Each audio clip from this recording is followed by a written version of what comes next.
ESPN in St. Louis, where it's 7 o'clock. Your time check brought to you by Clarkson Jewelers, an officially licensed Rolex jeweler. Brooke Grimsley is here.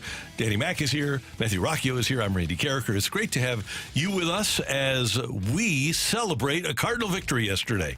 Well, and then there was a Cardinal loss. Womp, womp. But there was a Cardinal victory. And let's go. Buzzy and bunnies and roses. I said buzzies. Yeah, bunnies and roses. Bunnies and roses. Sure, guys, the Cardinals did lose the second game of the doubleheader. But in that second game of the doubleheader, did they provide St. Louis 60-cent drinks at Mobile on the Run? You bet they did. You've been asking for this, Randy, and you are also bringing awareness to this cause, which is very important. Now, have the Cardinals given you many reason to be able to speak on this and bring awareness to it? I believe this might have been game number 6 where they provided 60-cent drinks for the masses. So you saw offense is what you're telling me. Yeah. That was nice to see. Kind of happy about it. All right, game 1, big game Gibby Jim, who will join us later on the show. He was awesome. He was fantastic. Yes. He'll be with us at 8:15. Kyle Gibson, a.k.a. Gibby.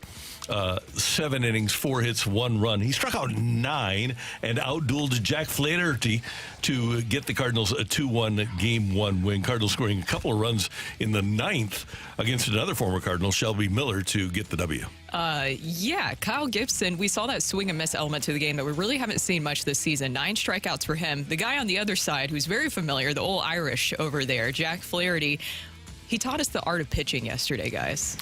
He was throwing so hard. He was 96 to 98. And to say that he wasn't amped up for that start, you wouldn't know baseball, because he was ready to go with 14 strikeouts.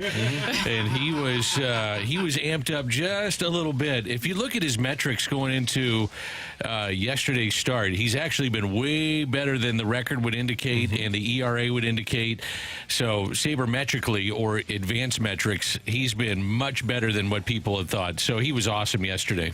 6 2/3 of shutout ball. He allows just 2 hits, walks 1, and strikes out 14, including the first 7 Redbirds. I didn't think they were going to get ahead. He was going all Corey Kluber on us for the first couple innings there. He looked like Corey Kluber. He did, didn't he? Yeah. I mean, he almost threw, for fans that don't know, he almost threw a no-hitter against the Cardinals when he was with Cleveland. He was awesome, Corey Kluber, and I just thought that Flaherty was just tremendous yesterday. He was untouchable. It looked like very much 2019 Jack Flaherty-esque of what you saw during the second half of the season there. But on the other side, can we talk about Kyle Gibson, what he's able to do? Not only is he providing you innings, he's recorded at least 6 innings in all 6 of his starts, but also his ERA is now down. Now, I know he had that big blow-up against the Marlins, but the adjustments that he's made since then, you're seeing it in action right now. I thought the key in the game was 7th inning, bases loaded, and I know, Randy, you're big on this.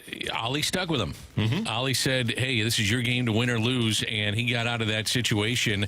Bullpen made it stick. Ryan Helsley has been fantastic. He's the first in 10 saves this year in Major League Baseball, and that's the kind of game, Sunday, that you don't win. Yesterday, you do win, and if you love baseball, they're fun games to watch. Baseball in front offices and the people in the front offices that never played the game, who rely on velo and spin rate and all that stuff, they've completely lost appreciation for the pitch maker. I just think you let him go. Yep. I thought that was the right move because it's his game to win or lose. He's gone toe-to-toe with Jack Flaherty, and if he would have taken him out, I would have been disappointed, really disappointed. So if he gave up a base hit, I would have been okay with it. If you go back, though, in time, and you look at pitchers like Tom Seaver, or if you look at Adam Wainwright or Chris Carpenter with the Cardinals, if you look at a Jack Morris, there were guys at the most important point of a game who would make the pitch to get out of a situation. Fernando Valenzuela, when he was at the top of his game, didn't have awesome stuff, but made the pitch when it counted. And that's why we liked going to a game where we got to see Tom Seaver pitch against Bob Gibson's a bad example because he had great stuff. But Carlton, the Carlton Seaver, Carlton would throw that slider on your back foot on a 2-2 count, and he'd kill you. John Smoltz was a great pitch maker. John Smoltz would hold pitches back for the first couple of innings so that he could show you something you hadn't seen in the 5th or 6th. There is an art to pitching, and I don't think the art really exists much anymore. You just don't see it. No. And, typically in that situation, I think most managers, not all, go to their bullpen. It's just a different game. I mean, it's just a different way to look at the game. I'm not saying it's right or wrong, but by going with his gut, and I think he would say, even with a doubleheader and even with a full game to cover coming up, which would lend itself to saying keep the starter in longer, at that point he had gone deep enough. So it was up to Ollie whether or not to keep him in, and I thought it was the right move. Totally the right move, as the Cardinals win that one 2-1. Then in the nightcap, the Cardinals lose 11-6. Steven Matz with a rough outing, 3 1/3. He allows 4 runs on 7 hits, strikes out only 1, and walks 2. His manager, Ollie Marmol. Didn't have enough to finish, guys. He's been working through low back all week, and you could just tell physically that he couldn't finish. And then after the game, Matz spoke to the media. Oh, excuse me, gentlemen. I gotta take care of a weak back. Pardon me, how long have you had a weak back? Oh, about a week back. You see that? Oh. He's not one of the Three Stooges, Randy. Come on. Don't do that to Matt. Don't do that. But it is concerning when you do have Dan those. Laugh. That's funny. Dan is Not really. Dan is ignoring that. But moving on from that, the lower back issues, that is a big concern. Do you think that that's a big part of why we have seen the drop in his velo? Obviously, the command wasn't there for him last night. How concerned are you guys about Steven Matz moving forward? He's been terrible. 3 of the 4 starts, he didn't complete the 5th. Whether that was a back issue prior to yesterday, he's allowed 16 runs. That's not sustainable. I bet he stays in the rotation for a while, though, because the answer would be, who's next? One of the 2 guys that you send down to stretch out, right? Maybe so, but are you going to get anything better out of them? You'd hope so. I mean, could it be much worse? No, and so that's why I keep Steven Matz to justify the contract. I give him to May, end of May, in early June. If he continues to go this way, it's not sustainable, and then at that point you got to make a decision on whether to put him in the bullpen or keep him in the rotation. And we talked about this yesterday. I prefer him to be a part of the bullpen. I understand that the contract plays, but at this point, I was thinking about that last night. Who else can you call up? Is it too soon for Sim Robertson? Probably. You also don't want to rush him in his development. But also with not Libertor, but with Zach Thompson, you have to wonder too if he's ready to come up yet, because we know that they believe that he lost too much weight and that's affected his velo. So how long is that going to take till they believe that he's ready to come back to the majors? Well, until he throws harder. Yeah. I would say he's got to throw harder. He's got to fix his mechanics, and if he's the same guy going down to the minor leagues, and I talked about it yesterday, the gap between AAA and the major leagues is probably as big as it's been ever. You don't want to have it as fool's gold. You just got to make sure that he's right, and I think Randy's right. I mean, who's better? I mean, at this point, what are you going to do? And you got to find somebody, though, if this continues, because you can't live with Matt's pitching the way that he has in 3 of the last 4. And we've talked about the Cardinals' development, right? The Cardinals said at the beginning of last year that they expected Graceffo and McGreevy to be here this year, and they aren't. Now, whether it's them or whether it's development, we don't know. But the people that they expected to be here aren't. And then the other part of this is I don't know that I've ever seen a team with more back issues than this team has, whether it's the pitchers or the hitters. Last year, Gorman dealt with his problems. Arenado dealt with his problems. Time and again, we see Cardinal players with back problems. And I wonder if there's something inherent in the way that they prepare that causes them to have these back issues as a team. Especially when you look at some of the younger players, too. I understand that there's a lot of things that can happen, but when you have the same thing happening over and over again with multiple different players, you have to look at something that might be going on. Now, you're asking about Michael McGreevy. Down in the Myers currently, he has a 4.94 ERA, 3 losses, and just 1 win. I think, though, at some point you take a shot with someone. I don't know who that would be, whether it's a stretched out Palante or Matz finds it. I don't know if it's the lefty Zach Thompson, but I do know that you can't live with what he's producing here recently, because if you do, you're giving up 6 runs a game. It's the 4th inning, and you got to come back. Now, I give their offense a lot of credit in Game 2. That was the offense that they're expecting. Goldy had a big day. Arenado, obviously Alec Burleson with the home run. Don't forget, the Cardinals' offense hit 188 in the 3 games against the Mets over the weekend. Didn't generate a ton of offense, clearly, in Game 1 yesterday against Jack Flaherty. And the recipe for winning, and they didn't get the pitching. It's funny. When they get the pitching, they don't get the hitting. When they get the hitting, they don't get the pitching. And that was the case in Game 2 last night. And at least Matt's protected Gio Gallegos because we aren't talking about him this morning after he goes 2/3 of an inning and allows 4 runs. He was not great either. 4 runs on just a couple of hits, walked a couple, and Gallegos is having a rough season. And he's another guy that when Riley O'Brien and Keenan Middleton are back, you're going to send out John King and you're going to send out Nick Robertson, although he looked okay.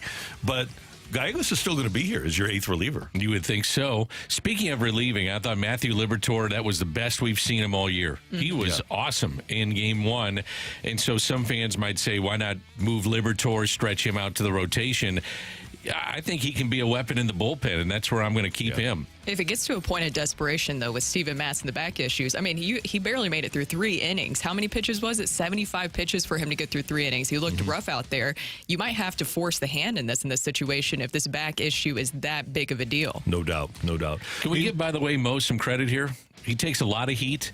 Gibson, after yesterday, Lynn and Gray, 8 quality starts with an ERA combined of 2.74. Yeah, he said innings. They're getting innings, and actually I think they're surpassing what you thought. I agree 100%. I was going to say, to me, they're giving you more quality than I thought. I thought they give you quantity, but I'm getting a lot more quality than I anticipated. So you're looking at the rotation where you got 3 that you like, Sonny Gray, Gibson, Lynn, and you're hoping that you get something better out of Michaelis today. And obviously yesterday, Matz just didn't have it.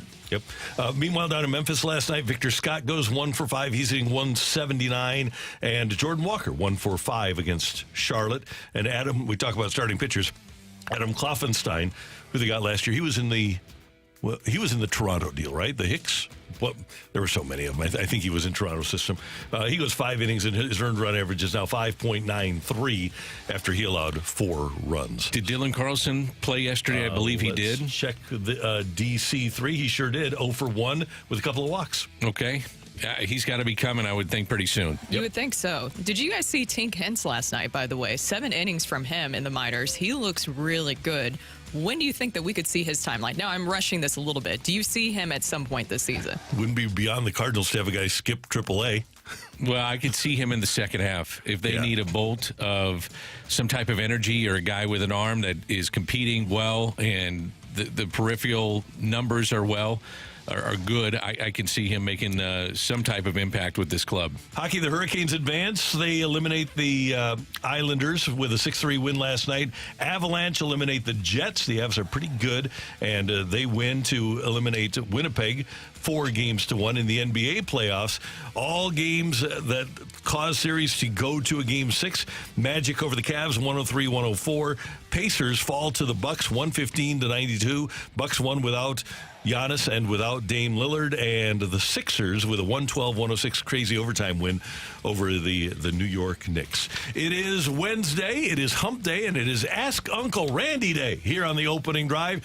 If you would like to ask a question, glorious weather in St. Louis. So if you want to ask a question about what you should do this weekend, maybe young love is blooming, maybe you're headed to prom or something. I don't know. Give us a text. Mother's Day coming up soon. Mother's Day's coming up too. Yeah, you got a week and a half for that. So 314-399-9646, 314-399 Yo-ho! Yo-ho. There we go. And we've got Ask Uncle Randy next on 101 ESPN.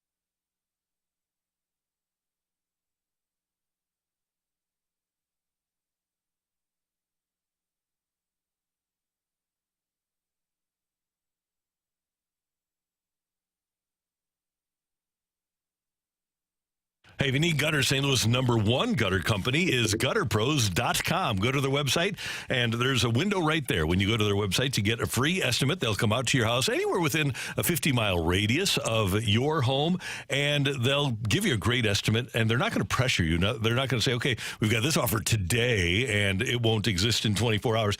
Nope, they're going to give you an estimate. They're going to say, here's how much it costs to get new gutters, and that will be your estimate. And they do such a great job on gutters, whether it's for your home or it's commercial. And they also do a great job on soffit and fascia. They'll make your house look great. But the big thing is that they'll make your gutters functional. If you ever get home in the driving rain in May in St. Louis and you see water coming over the side of your gutters, it's not supposed to do that. So when you get in touch with Gutter Pros, they're going to have functional gutters that they install and are going to make your home perfect.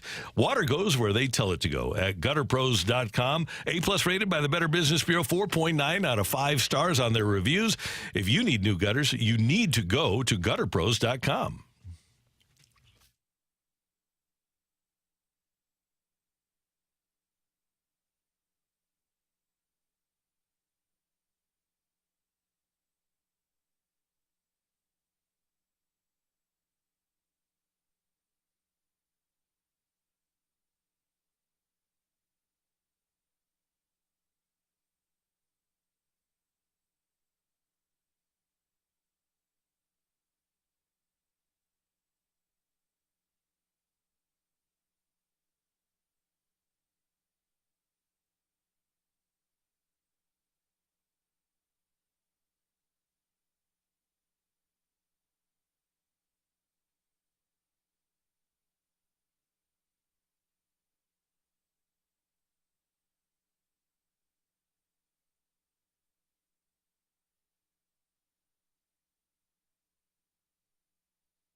Press the right button here. I've been around, you know. There we go. Uh-oh. I was worried about your machine going down there, Randy. I was too.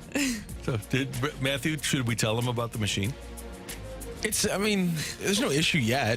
No. We just can't add new stuff. Yesterday. No, not that machine. Oh, no. Gee, this joke is terrible. Why are you going to tell another? I walked into the studio yesterday when I got here. Matthew was pounding away at his computer, getting us ready for the show, getting the show plan ready. And I have my little machine that says things like, I've been around, you know. And it makes noises. It makes sounds. So I said, hey, Matthew, if the Levitard show had one of these, would it be a Miami sound machine? Mind you, that joke, that is a reference that is older than me.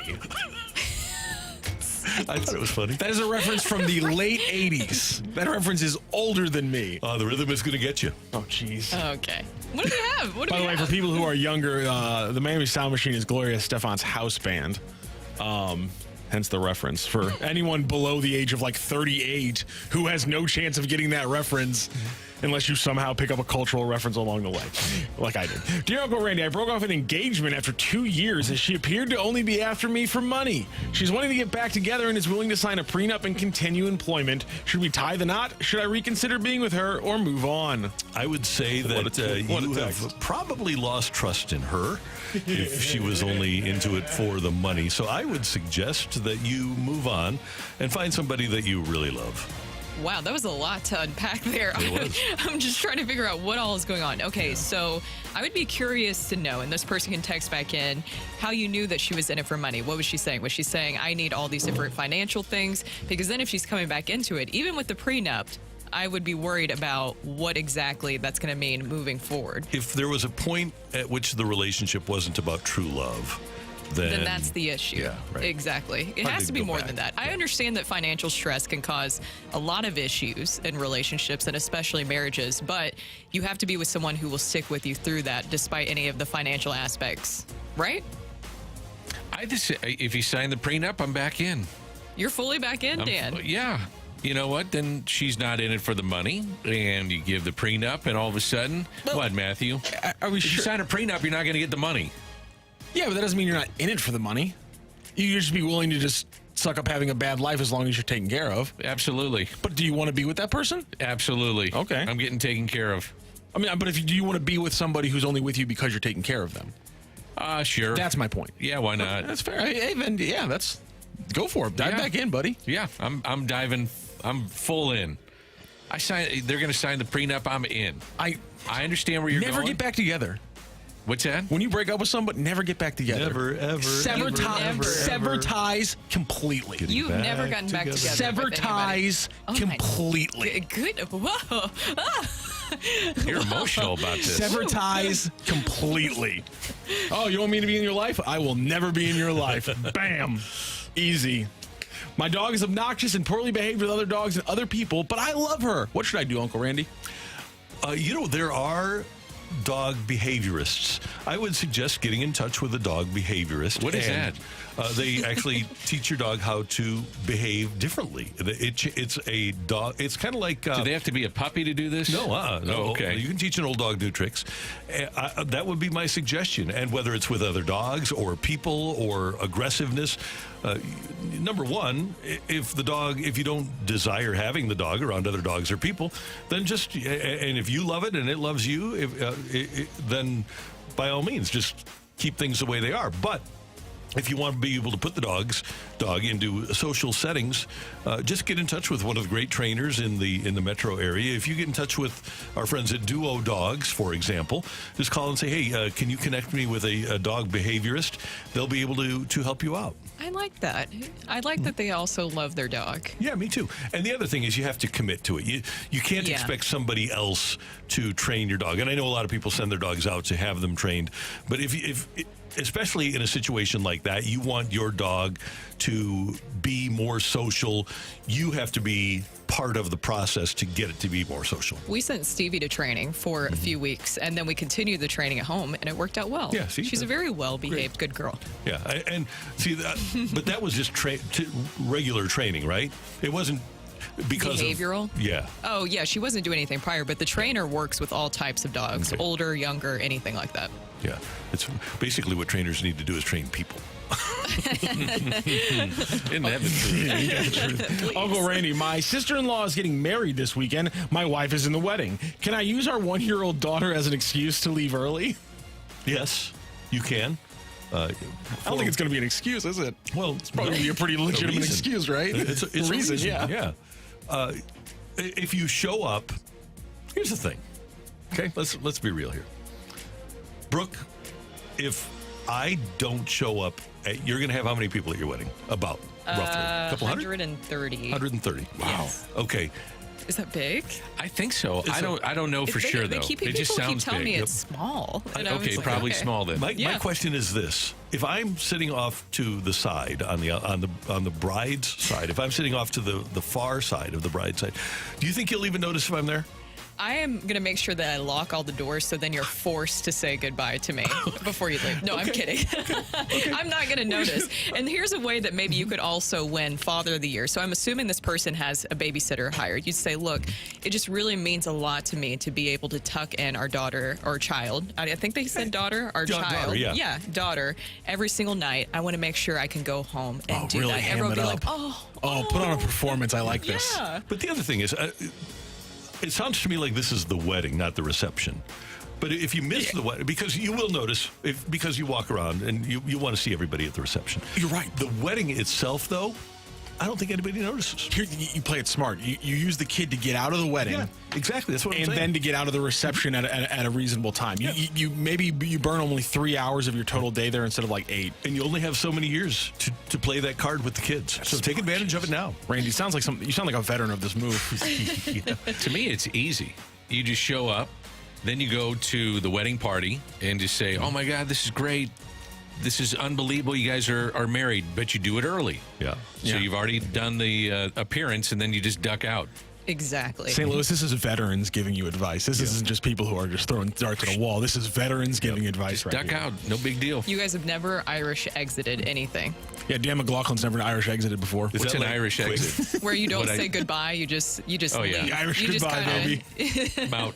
Oh, You just sneak out the back. Look. As Randy was describing, that is an Irish exit. okay. It's the best way to do it. Yeah. This isn't Ask on Randy, but somebody asked, when Stevie accidentally bites you, is she doing Stevie Nips?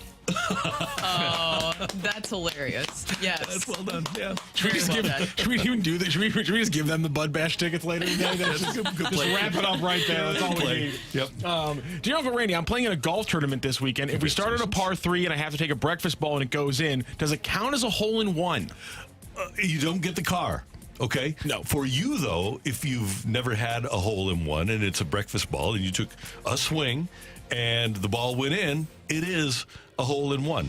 Now, I'll reiterate, in terms of the car, even though it's your first hole, par 3, if the first ball is lost or in the water, no, you don't get the thing. But I always give you a breakfast ball. If we're playing and your first shot is terrible on a par 3, your second shot goes in, I'm giving you the ace.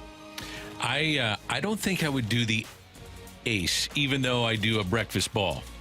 I'm kind of torn on this. See, because the breakfast ball is, to me, it's a mulligan. It's a giveaway. So I was playing this past summer. It was a par 4 with a group of guys that I play with all the time. And I said, well, I'm going to take my breakfast ball, and I wound up getting a birdie. And he says to me, well, you got a 5. I said, now, wait a minute. I got my breakfast ball. Yeah. So, that should count. Or he said, no, par, or what, no. I got a par, and he said, no, that's a bogey. And I said, no, it's not. And he changed the rules as we went. We had a team game going. It's money going. I was like, no, you can't do that. Here's the thing. If you have the breakfast ball rule in play for everybody, it's a mulligan. If it's on the front 9, right? You get a mulligan on the front 9. You had a par. I agree. That was on a par 4. I'm torn, though, on a par 3. I don't know why. I just am. I'm contradicting myself. I understand that. Here's the thing. If I, who's never had a hole-in-one, if I put my first shot of the day in the water on a par 3, and my second shot of the day is a mulligan on said par 3, and we've all agreed, I probably had the other 3 people say, hey, take a breakfast ball. To me, that's a mulligan, and I'm writing down a 1. I would right. write down a 1 for Yeah. me. Now, if I had a lot of money on this, I'd say, no. You get some breakfast But ball. we can't change rules, though. Just I because there's agree. money involved, we can't be changing the rules. I told you I'm contradicting myself. Strip away the context. Did the ball go from tee to hole in one swing of a club? Well, Thank then you. that's a hole-in-one. That's a hole-in-one, baby. Okay. Dear Uncle Randy, I have some flexible cash for some new golf clubs. Are you brand loyal, or what do you look for when you're purchasing a new iron set? Okay, this is an interesting question because I used to be brand loyal until I started going to Golf Discount of St. Louis. I used to be totally a TaylorMade guy. Cha-ching. Yep. Oh, well, we need to find that, don't we? Cha-ching. Yeah. But I don't even know where the cha-ching is. I think they have a anymore, big but, sale this weekend. Do they? Last weekend they had their it was last demo weekend. days. Last Yeah, week it was was great. demo days. But here's the thing: let yourself swing clubs. And for example, you go to any of the golf discount locations: O'Fallon, South County, Edwardsville, Illinois, and swing different clubs. Because I become a Callaway guy. I was a TaylorMade guy, and I probably would have been a TaylorMade guy forever, but I swung the Callaways, and I really liked them, and I made the switch. So if you need new clubs, when you go into golf discounts, hey, I'm just looking for a new set of clubs, tell them you don't know what you want. And what they're going to do is find out where your swing is and then find the best clubs for your swing and your game. So get fitted. That's a key. Is the first thing to do, and then that'll take you to what set of clubs that you're looking for. And it might be the brand that you want. It might be.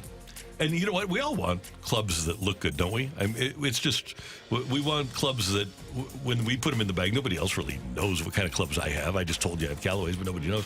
But you want clubs that look good to you. Can I ask a serious question? Yes, you can. What's the difference from one club to another? Don't they all look good? So I think some look better than others. You think so? Like when, not the last clubs I got, but 2 clubs ago, I wanted to get those like Cleveland black clubs because they were very cool to me, but they just didn't fit my game. Okay, that's fair. I want the clubs that make me look like a good golfer. So whatever works for that. Yeah. Well, lessons.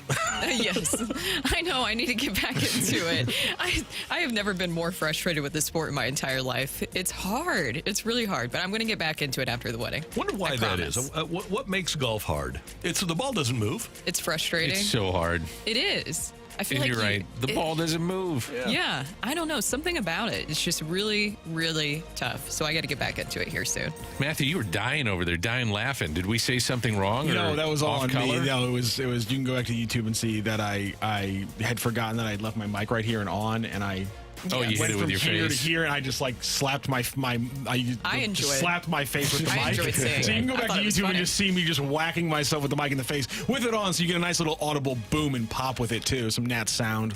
No. I'm committed, I was is what it right. is. I was right here for it. It was a do great moment. When I do my mess up, Yes. when I mess up, I add some production to it. By the way, Theatrical, if you will. Danny, you wanted this, right? Yes, thank you. Yeah, you got it. Had to find it, but I found it. I was wondering, though, what golf course starts with a par 3?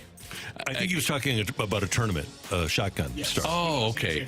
All right, that makes sense. Yeah, You go to Family Golf and Learning Center and par 3 all over the place. you can. Yes, you can. I saw Adam Betts and his bride, and they're going to be parents very soon. Very soon. At an event for PGA Reach a couple of weeks ago. They're not sure what the sex is of the baby. They're waiting to be surprised. Yeah. Can you imagine, though, being that kid, you're walking around Family Golf and Learning Center, just like you're 3 years old, dragging your club, and dad's giving lessons, and all of a sudden you get I'm going to put my money on that kid being a star golfer before it's all said me and too. done. Yeah, no doubt about it. Prodigy, if you will. Yes. Well, you guys brought up one last little asking or anything. Did you guys know the sex of your kids before they were born or no? No. Yes. 100% surprise. Okay, then. Interesting. I Yeah. always find that We have to interesting dive into the when people different do mindsets that. here. Yeah. I have twins. One came out one way, one came out the other way. Yep. A double surprise. A double I surprise. want to know with twins. That's too many variables. There's two. I need to know. I got to know with twins. I'd understand playing the odds with just one kid, but with two, that's just there's You already have too to many know. things going. You're playing a zone defense no matter what you do at that point. I'm shocked you went in completely. We weren't sure if we were going to have more than 2 kids, and then my wife pulled me outside and said, "Hey, check out this ultrasound." And I looked at it and I said, "Wait a minute, There's something here. There's are there something 2 extra. dots right here?"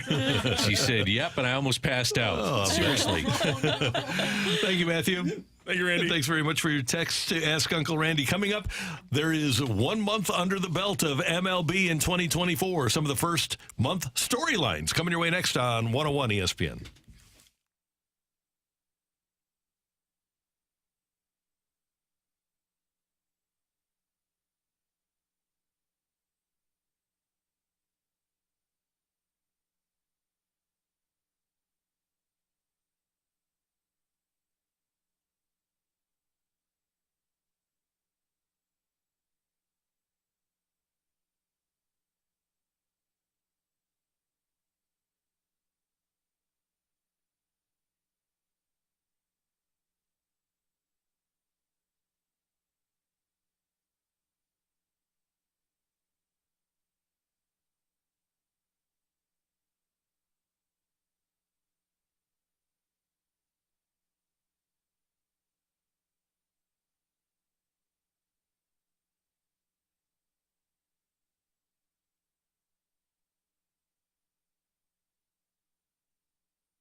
Hey kids, it's Randy, and this message is for you if you're planning to sell your home. If you need a reliable, experienced, and trusted agent, and you do, take it from me and get to know Gloria Lou with Your Home Sold Guaranteed Realty. And there's so many reasons to call Gloria. Her name is her promise and says it all. That name, Your Home Sold Guaranteed Realty. And Gloria's going to have solutions for every kind of home seller. If you want a fast sale with no hassles, Gloria's multiple cash offer program is a great option to consider. No showings, no costly repairs, and you pick the closing date. You always get the highest cash offer to choose from in minutes from Gloria Lou, who already has the buyers. That's right. She has thousands of ready buyers from a 20-year database that are looking to buy in your neighborhood and in your price range. Gloria sells for more and sells faster when compared to your average agent. She's St. Louis local real estate authority. I trust her, and you will too, to sell your home for the most money and in the quickest amount of time. Call Gloria Lou, 314-325-6888, 314-325-6888, or visit GloriaHasTheBuyers.com.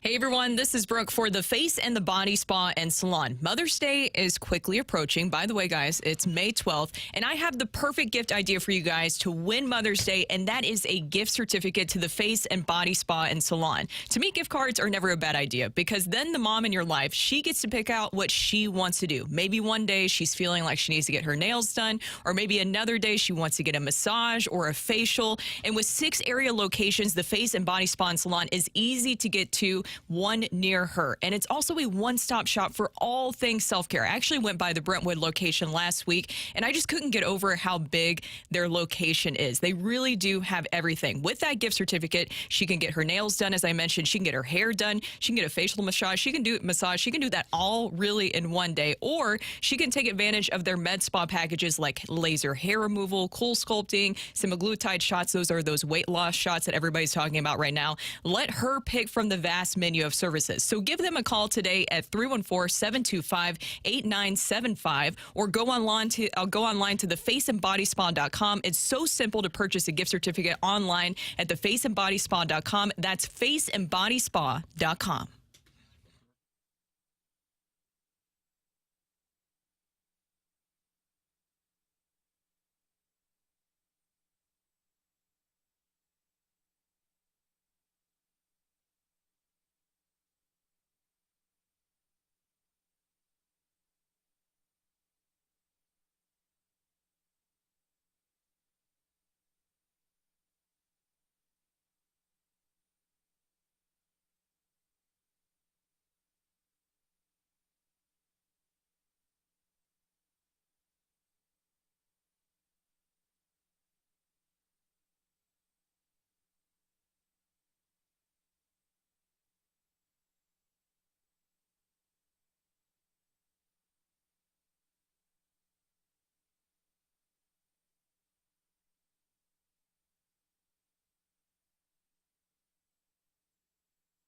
This is Rocky with your Sports Center update, driven by Johnny Londoff Chevrolet and Johnny Londoff Autoplex. The Cardinals yesterday in their doubleheader against the Tigers split the games. They won Game 1 2-1 and fell in Game 2 11-6. Game 3 of the series will be today. It'll be a 12-10 first pitch. It'll be Miles Michaelis, the righty for the Cardinals, 2-3 on the season with a 5.91 ERA, and he faces off against Randy's favorite right-handed pitcher for the Tigers, Kenta Maeda. Maeda on the season 0-1 with a 5.96 ERA. Last night in the NBA playoffs, the Cavs took a 3-2 lead in their series against the Magic, with a 104-103 win. The Pacers, a shocking loss to the Bucks without Giannis and Damian Lillard, 115-92. Pacers still lead that series 3-2. And the Knicks in overtime fall to the 76ers after forcing OT late, and they still lead that series 3-2 as well. That is your Sports Center update, driven by Johnny Londoff Chevrolet and Johnny Londoff Autoplex. See them at londoff.com. Chevy, together we drive.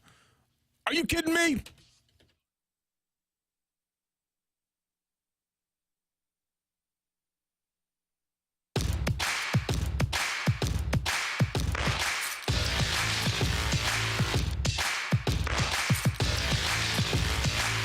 It is May 1st. We have a month of Major League Baseball under our belts, and it's time for some first month storylines here on the opening drive. Let's start with Brooke Grimsley. What do you got? Well, the story for me that I'm starting with here happened actually yesterday. Did you guys see this? Mike Trout is dealing with another injury setback. It was just announced yesterday that the Angels star outfielder will undergo knee surgery to repair a meniscus tear. Since winning his most recent MVP award back in 2019, Trout has played in more than 82 games just once. He just continues to deal with injuries over and over again. He's had so many in recent years. When he does come back, guys, do you think about moving him to a different position, maybe transitioning him over to first base, something different like that? You have to wonder if there's something else that can help him stay, at least play maybe a full season. Yeah, I don't know if I can do that. And by the way, that was my number one storyline, too, because I love watching the guy play, and it just sucks for baseball fans that we haven't had the opportunity to watch him play. And I know all of our favorite players is Anthony Rendon. They have played, Trout and Rendon combined, 385 games out of 972 in the last 3 years. I was just looking at that. They have made a combined $218 million. That's staggering to me. And I'm with you, Brooke. I don't know if you can move him to left, right, first, catch, second base, short, third. I don't know what it is, but you got to find a way to keep him on the field. It just keeps happening over and over again. And look, I'm not saying that he's Ken Griffey Jr., but is he kind of the Ken Griffey Jr. of this generation, this era right now? I guess is the best way to put it, era. Yeah, that's a great comp because Griffey, once he got moved to the Reds, he was never healthy on a regular basis again. I don't think people talk enough about when he was moved and when Jim Edmonds was moved to St. Louis. Cardinals got more out of Edmonds than the Reds got out of Ken Griffey Jr. He was hurt so much. Yep. It's just another player where who knows what those numbers would have looked like, what he would be able to accumulate if he was able to stay fully healthy. I'm going to go to Juan Soto, who has reached base over 60 times in his first 30 games. He's hitting .368. 27% of his swings are hard contact, and if you don't know what hard contact is, it's 95 miles an hour or better. So my storyline with this is that do the Yankees have any shot of trying to re-sign him before he hits free agency? And the answer to my question is no. Do I think he'll wind up with the Yankees? I do, but they're going to wait until at least Scott Boras and Juan Soto are going to wait until after the season to make sure he maximizes the amount of money he can get. Does he get $700 million? I say 600 at least, maybe 700. So the bar has been set with Ohtani. It has. So It really has. yeah, maybe so. Yep. I know I've seen people discussing if he will get more than Shohei Ohtani. Do you think that's even possible? He's not going to pitch. Exactly. That's the only thing that I think is that he's not a two-way player. And Ohtani is a $40 million pitcher, and he's a $30 million hitter. There you go. When he's healthy. So that's $70 million. Guys, my number one is the team with the best record in the American League. It's the Cleveland Guardians, who are 19-10. They're fourth in runs scored in Major League Baseball. Their earned run average is sixth. They have a new manager in Stephen Vogt, who all throughout his career, people said he's going to be a great manager, and he's a former catcher, and that's the guy Cleveland got.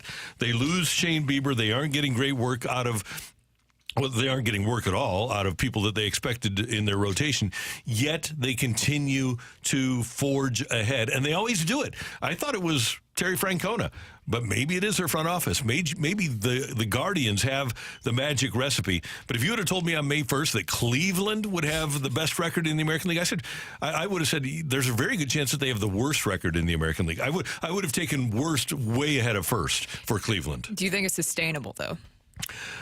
I think they have, if they make moves, I think it is. I do too. And pitching-wise, they pitched very, very well. If that is something that is sustainable, then they're going to be in this thing for the long haul. Yeah. My second story for you guys is going to be, we're going to keep it in the NL Central just for a second here, because the Reds lineup, they've also been struggling offensively. They're actually right above the Cardinals. Are you looking at my paper? You're going Ellie De La Cruz, aren't you? I am. Yeah. Dan, I swear to you, I did not look at your paper or anything. Great minds think alike. There you go. So I'll take it as a compliment that I'm thinking somewhat like you, Dan. But the Reds lineup has been struggling offensively, but Ellie De La Cruz, he's been doing the heavy lifting in the month of April. 8 home runs to go with his major league leading 18 steals. Let me say that again. 18 steals All 8 of those homers in 20-game stretch for him. He is on fire. He's exactly what you need. He is doing all the heavy lifting for their lineup. And, Brooke, I was trying to think, like, where is this in comparing some of the great starts to a season and what it would look like over 162. So he's on pace to hit over 280, which in today's day and age of baseball, outstanding, with 41 home runs and 104 stolen bases. So that's the pace that he's on. That pace would be the most ever for a player with 30 home runs or more to steal 104. So he is potentially putting together a season that we've never, ever seen before. And also, I think that when you're looking at some of the young, bright stars in Major League Baseball, we talked about that. What is going to grow the game of baseball? It's young, exciting players like that. When you're going to see the Reds, you're wanting to see Elly De La Cruz. Even if you aren't a fan of the Reds, you're paying attention to what he's doing. Now, Brooke, you better not be talking about the A's coming up, and you better not be talking about uniforms. So, Randy, go right ahead. Well, on the flip side of the Cleveland Guardians, the Houston Astros are terrible. They're 10-19. They're in last place in their division. They just sent down Jose Abreu. Jose Abreu was an MVP a couple of years ago, and they sent him to their minor league complex. Their pitching is not what they expected to be, although they did get a no-hitter, and Ronel Blanco, the 30-year-old rookie, is 3-0. He's been fun, but overall, with a new manager in place, the Astros have been a massive disappointment. And when we talked about Cleveland and how they're at the top of the standings, the Astros are at the bottom of pretty much every category. They can't score and they can't pitch. Otherwise, they're really good. Randy, are you cheating off my paper? Not. I had the A's ahead of the Astros, which is hard to believe. Yeah, going into this season where a lot of people thought the A's would be lucky to win 60 games. You're very surprised by that. I am. So you want to give us one more story? I got one more that I Yes. think everybody's going to talk about, and that's the uniforms. And apparently they're going to get changed. They're going to fix this thing before the All-Star break, which is a hot topic amongst a lot of fans across Major League Baseball. And after you saw the uniforms, you can understand why. And I was very excited until I read the part where it says, well, the changes are coming in 2025. And with Fanatics still being involved, I joked the other day that we won't see those changes in the new uniforms come in until 2026 because of Fanatics. But I'm glad that they're finally making a change to this, because I know some players have said they're fine with it. They're not fine with it. It doesn't look good. When you see them compared to the old jerseys, it's a huge difference. The quality looks different. Everything, the lettering. There's not much to like about the new uniforms. Terrible. They look terrible. And the union hit the nail on the head. And you can take or leave some of the things that Tony Clark says. But to paraphrase, he told his players Nike was trying to improve upon something that didn't need to be improved upon. And, oh, by the way, and Brooke, you're right, Fanatics is a joke. From a consumer standpoint, they're a joke. You never get your stuff. But everybody's blaming Nike. The Players Association, MLB, all sides are blaming Nike for all of this. How about the Players Association doing that, too, and coming out where I think it was $44 million going into the coffers of the Players Association, and they're coming out and complaining. That's how bad the uniforms have been. Yeah, terrible. And we need the old uniforms back. They were really nice before. Coming up next, we've got Take It or Leave It. Send in your text to the Air Comfort Service. Text line 314-399-9646, 314-399. Yo-ho! Tioli next on 101 ESPN.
So one of the things that's great about the Schnucks Rewards app is that if you have an ADD and you're always going to forget between home and the grocery store what you're supposed to buy, you can put your list in the Schnucks Rewards app. So whatever you need, you put it in the app, and then you get to the store, and here's another cool thing. Whatever you have on that list, the Schnucks Rewards app is going to guide you through the store. Oh, your next item is in aisle 5. Your next item is in aisle 7. So you don't have to take wasted trips up and down aisles. You don't have to come back for something that you forgot about. You can have a very efficient shopping experience. And one of the cool things about the Schnucks Rewards app as well is that they curate special savings for you, for things that you buy on a regular basis. All you need to do is tap the savings icon in the Schnucks Rewards app, and it'll load all of the personalized savings for the items that you buy most. And they change every week. Download the Schnucks Rewards app, and as you get ready for Mother's Day, why not have what mom would like the most? Make her a Mother's Day brunch at home and get all of the delicious ingredients you need at Schnucks. And don't forget, make your list with the Schnucks Rewards app.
Time for Take It or Leave It. Want to say something? Want to put it out there? If you like it, you can take it. If you don't, send it right back. Get your text into 314-399-9646 and give us your Take It or Leave It. Brought to you by Gloria Lou Realty. Visit GloriaHasTheBuyers.com and start packing. That's my final offer.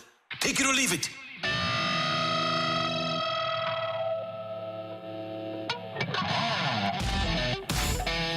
Time for it to only get your text into the Air Comfort Service text line, 314-399-9646, 314-399-YO-HO. Okay, kids, back in the day, I did a little bit of rapping. I rapped with Murphy Lee, almost went on tour with Murph. We were on stage together. Yeah, a little. That was awesome. Yeah, my guy, my muse, my mentor was Ty. And so this morning, they were talking about the best tracks going right now on the show on Sportsmanlike. And Michelle Smallman's here in town. She's doing the show from here. And I said, hey, I can't believe my name didn't come up in the best flow going. And she said, oh, you got to write something. You got to write a diss track. Do you have beef with anybody? And I said, oh, yeah, Chris Convey over at the Courtney Show. We got major beef. And she said, we got to work on this. So take it or leave it. Rand DMC needs to make a comeback. Ooh. I'm going to take it because right now I'm assuming that they're talking about the Kendrick Lamar diss that came out just yesterday against Drake, and he absolutely destroyed Drake in that diss track. Really? I think it's great for rap to have that going on, the back and forth. But I think you need to do this because I got to see Dan yesterday. I saw Randy and Chris interacting, and there is a beef going on there. They had some strong words for each other. So I think you need to get behind a different mic and rap about Chris Convey. Okay, well. Is there a reason? Can we give you a reason why to rap, though? I think there's got to be a reason. Well, here it comes. Understand what I'm saying? It comes from for me, and I know it's not this way for everybody. But it comes from the gut. It comes from the heart. I grew up on the mean streets of Creve Court, and so I have this foundation of just a hard life. Yeah. And so I tell my stories. As You're a Ram lyricist. DMC. I try to be. Yeah, I try to flow. So yeah. I am going to answer your question, I am going to take it because, you know, in the list of great St. Louis rappers, you have Nelly. Mm-hmm. You could even put Chingy up there, and Sexy Red is a new one. Mm-hmm. But I think that your top three, Randy, Randy DMC. Just Rand DMC. Rand DMC. Excuse me. Yeah, that's okay. That's all right. It's okay. Okay, so Rick, we'll, you're dropping all these names, and I have no idea what you're talking about. and I will drop a flow here in the next couple of weeks. Now you can take it to your kids, and they'll be like, "Wow, Dad is keeping up with the times." Please tell me Lamar does? you at least kept up with Run DMC. Yeah, I like their. Thank God. I like them. You got some Adidas. Yeah, You got some Adidas. Oh, sure I did. Yeah. Just roll with it. Trust me, it's a good reference. I know. The shoes, the whole 9 yards. Take it or leave it, guys. I don't know if you saw this yesterday, but some pretty big news on the betting side of things. Reportedly, Dave & Buster's is planning on letting customers place wagers on arcade games. Take it or leave it. There will be a lot more family trips over to Dave & Buster's here soon. 100% take it. Yep, no doubt. Kids, go ahead and play a few video games while Dad goes ahead and play some parlays. Dad, I'm ready to go home. We've been here all day. Nope. Gotta finish this out. All right, take it or leave it. The Brewers have the second highest possibility of reaching the postseason. Milwaukee is at 96%. Take it or leave it. The Brewers pitching staff will collapse. They'll miss Corbin Burns. They'll miss Craig Counsell, and they won't win the Central. I'll take that. Ooh, I'm going to take that. They have used 9 different starting pitchers. And on the IL right now is DL Hall, who the Cardinals saw, Jacob Junis, Brandon Woodruff, Wade Miley, and 9 different starting pitchers. And Miley has Tommy John coming up, right? Yeah, that's right. Give them credit, though. They played well. They have. And their manager, Pat Murphy, is doing a good job. But I do think that Craig Counsell he's a great guy at making a team during a season. And I think the Cubs are going to be a real threat. You know, one of the things that they've done, that he's done, is, and it's a credit to the Cubs pitching staff, but if they go 6 1/3, they're 11-0. Wow. The starters go 6 1/3, they're 11-0 this year. Good stat. All right, Matthew, what do you got on the text line? Take it or leave it. It's time to bring Luke and Baker up to DH and give Goldy days off to get ready for our new first baseman. Oh. I would say that I'm tentatively going to take that, although in his last 10 games, Goldy is at 359, 419, 513, 931 OPS. So I don't know if Goldy is the guy that you need to start sitting, but I would say Luke and Baker, yeah, give him a chance. I like Burleson at first. If you're going to sit Goldy, let Burleson really stay in the lineup the way that he's hitting. Find spots for him. I think we forget that this guy in the minor leagues hit 331. He did. It's a good hitter, man. Yeah. Good hitter. Take it or leave it. Guy, Lucan, come on. Take or leave it. I was waiting for you to make a joke about it. Look, I just wanted to see, when things were going bad for the Cardinals last year, I wanted to see some of the younger players get a chance. So bring Luke and Baker up. Where you put him, I think, is a big question. To your point, I know that Alec Burleson had been struggling offensively up until it felt like really yesterday, where he was able to break through big in both of the games for the Cardinals. Maybe that's going to be a big starting point for him, because I think there is a lot of value in Alec Burleson. Is he the most unlucky hitter right now in baseball? Guy hits bullets everywhere, and it just seems like he can't find a hole. Yeah. But baseball evens out. We'll see. Lukester has a 210 average and a 726 OPS down in Memphis this year. Take it or leave it. J.J. McCarthy will end up being the QB1 of this recent draft. He's a born winner, getting mentored by an offensive guru in Kevin McConnell. He is the top wide receiver duo in the league and a top 3 tight end. He does not have the top wide receiver duo in the league. I'm going to leave that. I'm going in the league, though. Caleb Williams. He's got some weapons in Chicago. He'd be my guy. He actually has a much better overall receiving core than J.J. McCarthy That's my point. With Keenan Allen joining G.J. Moore, and then you add Rome Odunze to that group. And Cole Kmet, when they throw it to him, can catch it. Because he's not T.J. Hawkinson, but Cole Kmet's no slouch. Right. And Hawkinson's hurt, though. He tore his ACL last year. Oh, that's true. You're right, down the stretch. So I like J.J. McCarthy a lot, but I'm going to go with Caleb Williams. Here's the thing with the Bears, though. Bears need to understand that for September, October, and part of November, Caleb Williams can wing it around to those receivers. You get to the second half of November and December, though, you better be able to run the ball. A little chilly in Chicago. Chilliest I've ever been in my life. Coldest you've ever been. At Soldier Field? At Soldier Field, yep. End of December 1979, O.J. Anderson going for the rushing title. Gets hurt. Walter Payton runs for like 9 million yards and passes O.J. And the Big Red lose 42-6. I think the coldest I've ever been was in Chicago, too. We were at Wrigley Field. The wind was blowing in, and we actually closed the windows to the booth. Really? It was that bad. That's bad. Yeah, it's called the Windy City for a reason there. Can you also check freezing. the area code on that last text, Rocc? Is it a certain area code? Because that was very Harbaugh-esque. Oh, it's from the it's from the 573. Oh, okay. Very good old boy-esque.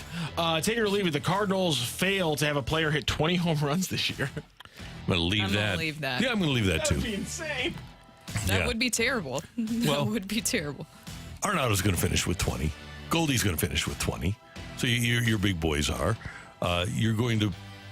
Nolan Gorman should hit 20, yeah. Here's a question. Anybody from the outfield? Now, I know that there's going to be some changes. Anybody from the outfield hitting 20 home runs this That's season? the question. No.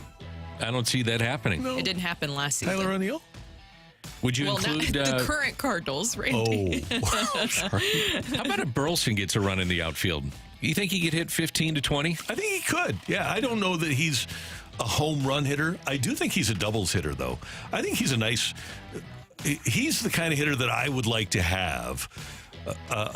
Doubles, high on base guy. He would be, and great bat to ball skill. If you have a team that runs, he'd be a great guy hitting behind the guys that can run. I'd be interested to see him, and you talk about it a lot, Randy, is batting second and getting maybe more pitches to hit as opposed to being down in the lineup. And if you've got Goldy and Arenado, and Goldy seems to be turning it around, as you said, you seem more prone to go after the young guy than you would maybe some of the veterans.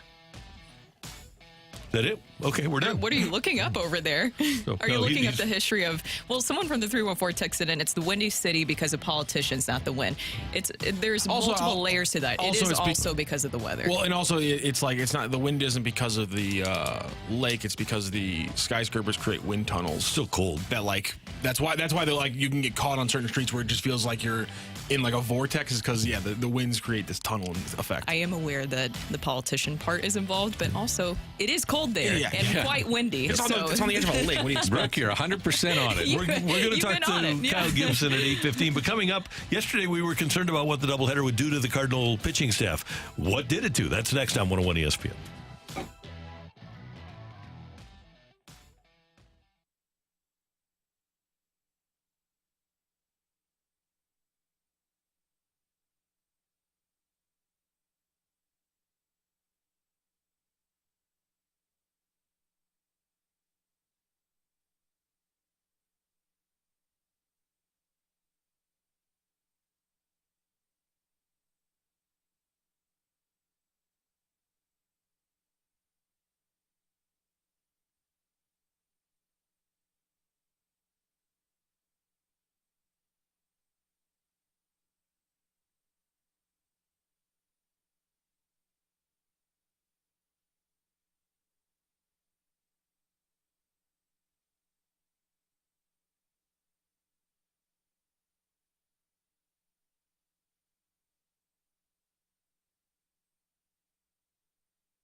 Hey, kids, if your air conditioner was having a hard time keeping up with the summer heat last year, you need to get in touch with my friends at Hoffman Brothers Heating and Cooling. If you feel like you have hot and cold spots in your house, Hoffman Brothers, a Mitsubishi Elite electric contractor, can handle all of your air conditioning needs this summer. Repairs, maintenance, and if you need it, installation. They have 0% financing for up to 36 months. And what they're going to do when they check out your air conditioner is get it all cleaned up, make sure it's good to go for the summer, and then give you a lifespan of how long it's going to be around.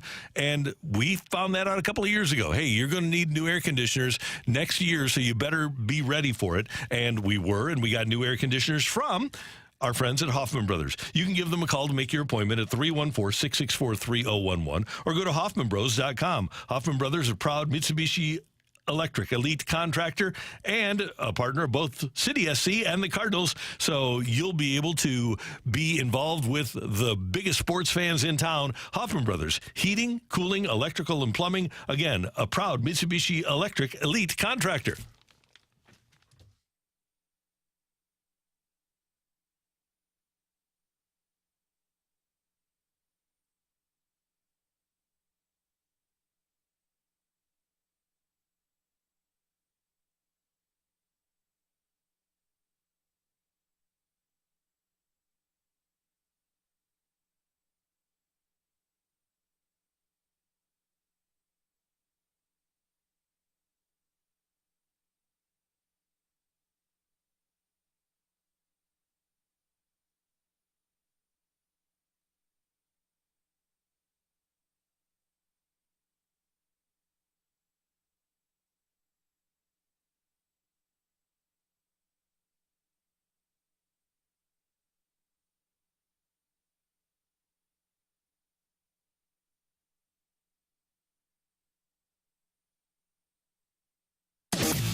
Perspective on the day's top stories. It's the Opening Drive's Fresh Take.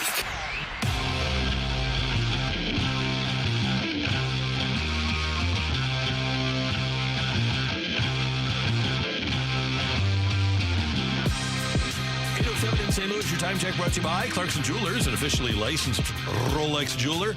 Brooke, Dan, and Randy. Kyle Gibson coming up at 8:15, and Kyle Gibson was one of the people that saved the Cardinals bacon yesterday. And the Cardinals starters, and work with me here, the Cardinals starters both, in a way, in their own way, saved the Cardinals bacon. Gibson, of course, going 7 strong innings. He allowed 1 run, 4 hits, and the bullpen only had to get 6 outs for him. Liberatore was perfect with 2 strikeouts in his inning of work, and then Helsley came on for his 10th save, and he only threw 10 pitches. Then in the nightcap, and I know this sounds weird, but the Cardinals didn't have to use their key relievers because Steven Matz was so bad. So he goes 3 1/3. He allows 4 runs on 7 hits. But the other relievers that the Cardinals used are Leahy, Fernandez, Gallegos, and Robertson. They didn't have to use their important guys in the nightcap. Now, you wish Gallegos, who came in with a 1-run game, would have been able to preserve it, but he didn't. But I think we could all argue that out of a 9-man bullpen yesterday, Leahy, Fernandez, Gallegos, and Robertson were probably your bottom 4 guys. Yep. So Matz's ineffectiveness allowed the Cardinals to not have to use those guys. So they should have the main guys back today if they have a lead in the 7th, 8th, and 9th. Specifically, they didn't use Romero at all yesterday. They didn't use Kittredge at all yesterday. Exactly. Now, Steven Matz, there's a lot of concerns there because we have seen his decline here recently in his most recent starts. And then you have afterwards in the game, we played the sound earlier of Ollie Marmol and even Steven Matz talking about the lower back issues that he's been dealing with. Do we still have Steven Matz talking about? No. That's not the Three Stooges. Didn't have enough to finish, guys. He's been working through low back all week, and you could just tell physically that he couldn't finish. That's Ollie. But Matz, when asked about the problem that he's had with his back, how long? Oh, excuse me, gentlemen. I got to take care of a weak back. Pardon me, how long have you had a weak back? Oh, about a week back. Dan and I are over here shaking our heads. Go ahead. You get 1 Yoho, and you get 1 of those. You get 1 of those. And he already burned both of those. I get 1. You get 1. Okay, go. Yeah. And you already burned yours pretty early on in the show today, Randy, is basically what Dan is saying. But back to Steven Matz. I know that some fans were asking, well, if he's been dealing with back issues now, even going into prior to the start, why would you put him out there? Guys, there's no other options because what else can you do in this situation with Steven Matz? You just have to continue to put him out there. I just got to wonder who else. Yeah. And hope that he figures this thing out. I mean, do you really want Palante? Do you really want Zach Thompson? Is there somebody else from the minor leagues we're overlooking? Potentially.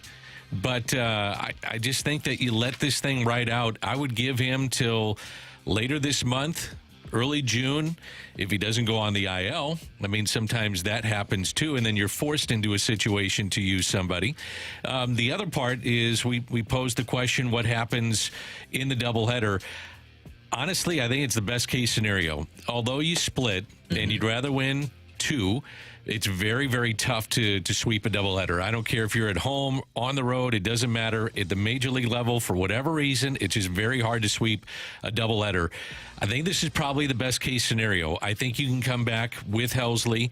You can come back with Romero because of the off day with the rain out. You can come back with these guys, and Kittredge is another one. And let's just say that Helsley isn't available today. I think that you could go with Kittredge to close the game out. JoJo is your 8th inning guy, and it's probably the best case scenario that you could have. Mm-hmm. I have a question, and I know the answer, and I don't blame the Cardinals for this, but was Zach Thompson much worse than Steven Matz? And if they're relatively equal, why is Thompson the guy that gets sent down to the minors and to the bullpen? I think money is part of it. That's what I think. You know, you try to justify the contract, and also he's a veteran. Just looking at it from a baseball sense of things, you know, I looked at his first couple of starts and the repertoire that he had, and Matz's changeup was a really good pitch. It was really good in his first start against the Dodgers, and now it's just getting knocked all over the place. So if he can figure out that changeup and make it effective, and that's what you're hoping, then Steven Matz would be my guy. And it's there, but for whatever reason, it's just not consistent. And do you have more concerns, too, about Giovanni Gallegos? What can you do with Gio moving forward? I think it's the role that he had yesterday, which is kind of mopping up in games in which I don't think I can use him in a game in which it's tight or the Cardinals have a lead, unless it's out of necessity. It's more about when you're trailing in games. He should have been able to preserve a 1-run deficit yesterday. Yes. Absolutely. That's his role right now. And, Brooke, you wonder, rightfully so, whether or not it's too early for Sem Robertson. He's got 29 strikeouts and 6 walks and 29 in the third. To me, that's the key, is command. And he's clearly got command down there. Why not? And he's on the roster. Why not give Sem Robertson a start up here? I think he may see that. I think he might. And if Matz is ineffective, again, by the end of the month, early June, I think it's something that you have to talk about. I'd be shocked if they're not talking about it right now. 3-0 with a 1.82 down there in 5 starts. You have to see what you have. I'm just interested, too, about eventually will we see Gordon Graceffo, Michael McGreevy. Do you also, though, and I like him in the bullpen, don't get me wrong, but in this tight situation where you don't know what's fully going on with Steven Matz, if he needs to go on the injured list, do you put Matthew Liberatore back in the starting rotation? I would not. And I think Liberatore has had an opportunity in the bullpen, and I know we got to run here, but he's had an opportunity to condense his repertoire. He doesn't need to throw 4 pitches out of the bullpen. He can get by with 2, sometimes 3 when he goes 3 innings, but he doesn't, and he can go all out. That's the key to me. Thing. Look at his effectiveness with the fastball and getting in on righties, which he did not do before. So this is something to consider as we get a phone call, looks like, from Kyle Gibson. So that means we need to go to break. We do. We've got Kyle Gibson on the line. We'll do 1 minute here, and Kyle will join us next here on the opening drive on 101 ESPN. Good.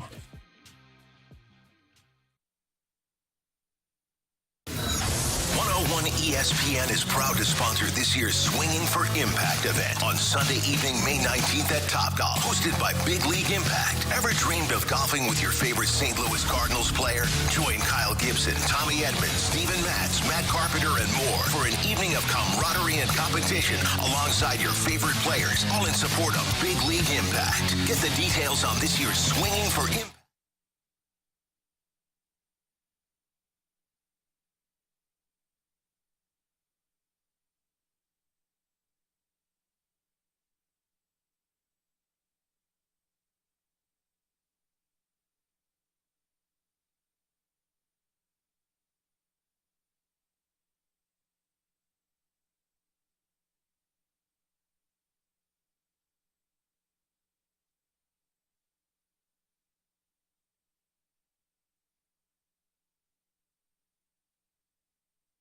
Hey, kids, I want you to get your exclusive City SC debit card from Together Credit Union. Together Credit Union is the only place to find this official fan debit card, and it comes with special perks like a free lifetime MyCity Plus membership, an in-stadium discount on food, beverages, and merchandise, and most exciting, express entry into City SC matches. And as a special bonus, Together CU will also send you a commemorative print of City Park Stadium, the home of St. Louis City SC, while supplies last. How do you get the card? It's easy. Open any personal checking account online at togethercu.org or stop by any of Together Credit Union's 14 local branches and choose the City SC debit card when you open your checking account. There's no cost for the City SC debit card, so don't wait. Sign up today and show your pride for St. Louis City SC with the St. Louis City SC debit card from Together Credit Union. Membership eligibility required, federally insured by the NCUA.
Brooke, Dan, and Randy, it's the opening drive on 101 ESPN. And joining us from the Motor City on the Celebrity Line is Cardinal right-hander Kyle Gibson. Another terrific performance yesterday. Kyle, good morning. Thanks for the time. How are you doing? Good morning, guys. Thank you. How are you guys doing? Good. Congratulations on the win yesterday. How'd that feel to get the team win but perform the way you did? Yeah, it was good. It was a fun one. You know, anytime you can go out there and execute a game plan and actually make the pitches you want to make, it's a good thing. So sometimes it doesn't always work out that way. So and watching Jack on the other side, you know, being teammates with him last year for a little bit, and then knowing, you know, his time here in St. Louis, that was fun to share them out with him, and it was a good first game. Unfortunately, it didn't work out the second game, but got a chance to win the series and win the road trip today. Yeah, what a performance it was by you and Jack Flaherty yesterday. You guys were going toe-to-toe there, and also a lot more swing and miss that we saw from you in that win yesterday. What was working for you? You know, I don't know that I do too much different from game to game. You know, at least the plan doesn't start too much different. You know, I say that now, it's probably not completely true, but I can't give away everything. But I mean, I think it really just kind of depends on what I see the hitters are adjusting to, and you know, what pitches they put in play, what pitches they take early on. You know, gives me a pretty good indication of their approach for the day. And, you know, lefties, I feel like we did a good job. You know, Yvonne and I did a good job of, you know, using the cutter away, using the changeup away, and then going in when we needed to. So anytime I can, take two pitches on the outside corner of the hitters, and most of the time it works out for me. Kyle, what did it mean to you when your manager stuck with you with the bases loaded late in the game? Game is on the line, and he gives you that vote of confidence. Yeah, as a starting pitcher, we never really want to come out of the game. So, if we get ourselves in a mess, we love getting a chance to get ourselves out. And, after everything settled down, I went up to him in the dugout and thanked him for the opportunity. And, it means a lot to have that vote of confidence. Speaking of that, and with that bases loaded jam in the seventh that Dan was talking about, what is just going through your mind in that situation of how you're able to maneuver through it? I had a couple pitches in mind that I wanted to win and lose with. And, in those situations, both the righty I walked, and then, Ken at the end, I was finding a way to get to my slider in that instance. my slider felt really good the last few innings, and when they pinch hit Canna, it was really kind of what's the game plan to get to a slider here? What's the game plan to kind of get his mind off the sweeper so I can get to it? So, and then with the righty, same thing. I know he took it, and I know I walked him, but that pitch was just feeling too good at the time to have the game kind of hanging in the balance on anything else. Kyle Gibson with us on 101 ESPN. Hey, Kyle, do you remember at what point in your career you became that convicted? You said to yourself, okay, this is the pitch I want to get to. This is the pitch I want to throw, and it's my responsibility. And it wasn't anybody else's. It wasn't anything that came from the dugout or the catcher's signals. When did you become comfortable enough in your own pitching skin that you basically said, okay, here's what I want to do? And that's a good question. It wasn't early in my career, that's for sure. Because I think to be convicted in that, one, you have to have confidence in yourself in that pitch that day. Or two, you have to know your preparation has been done, and if your preparation's been done, then you can trust it. And that's something that I would say in 2017, 2018, around there, I started realizing that, my day-to-day, my inning-to-inning confidence needs to be put in, the preparation and not in results. Because if it's in results, then, I'm going to be up and down. But if I know that I'm prepared and I know that this is the pitch I need to throw, then it's a whole lot easier to have confidence in it. So in that situation, my slider felt good. I knew that to righties, that's obviously going to be my best pitch, and preparation allowed me to have that confidence in it. It's funny, Kyle, because I was saying to Brooke and Dan earlier, one of the things that I love about you, and I watched you a lot with Philly because we talked a lot before you got to St. Louis because you live here. So I paid attention to you, and you're a pitch maker. There are throwers that will throw a pitch in a certain situation, and then there are guys that will make a pitch in a bases-loaded 2-out situation. There is a difference between throwing and pitching, and you seem to have adopted, at least from what I'm visualizing, the art of pitching. Is that a correct assumption? Well, it's I don't necessarily view any of my pitches as what I would think of as a standalone pitch, right? Like, there are pitchers in the game that, they can go out there and throw 6 to 10 to 15 of the same pitch in a row and probably have success just as much on the first one as they do on the 15th one. I don't know that I have in my mind one pitch that I can do that with. So, all of my pitches play off of each other. So if I want them to be effective, I need to be, for the most part, using at least 3 of them to all hitters. And if I'm doing that, then, where my confidence in my approach and preparation come in is when I'm doing that well. I like to believe that, then I can make those pitches and use them at the right times and hopefully have success. And sometimes, you leave it in the middle and it doesn't work, and sometimes it does. But, that is definitely pitching, like you said. Kyle, we've talked to you a lot about how good this bullpen is, and Matthew Liberatore is now a key part of that conversation, showing that he can pitch multiple innings of relief. Scoreless inning for him yesterday, coming in relief after you. What have you seen from Libby in this role and his progression? He just seems really confident in what he's doing right now, and I think he should be, right? He's up to 98 with 2 really good breaking balls, and with the success as a starter, has the feel for a changeup. There's not many bullpen guys I think they're going to run into, and the hitting coach says, "All right, he's got 4 pitches and he can throw them all for strikes." I mean, as a hitter in the 7th, 8th, 9th inning, my guess is that is not what you want to hear because you have no idea which ones are coming at you, and you might only get 2 pitches. So it's a really, really tough matchup. And you've got a bullpen guy coming in with that kind of velocity and a good feel for pitches. Kyle, are you on the bus right now headed to the ballpark? Yeah, just got on. It's the 9:30, leaving in 5 minutes. Yeah, guys giving you trouble for doing an interview with us or what? Nobody said anything. I don't know. Maybe I got them just scared enough. I don't know. I try to not scare people around me, but they're all kind of in their conversations, and I don't even think they can tell that I'm doing this right now. Nice. If you want any dirt, I mean, if you pick the right person, I might be able to give you some dirt on him, and you probably wouldn't even know it. Well, who's sitting by you? We'll take it. We're in talk radio. This is what we do. Believe it or not, believe it or not, the guy that you just brought up's the seat in front of me, and he didn't even bat an eye. So I think he's locked into another conversation. I love it. Yeah, it's good. Lance is 2 seats ahead of me. He's got his farming hat on. It's the only thing I can. It's got a corn cob on it. I don't know what that's all about. That's shocking. Lance. Hey, Kyle, what is your preparation like after you pitch yesterday and the next 5 days? What's your routine like between starts?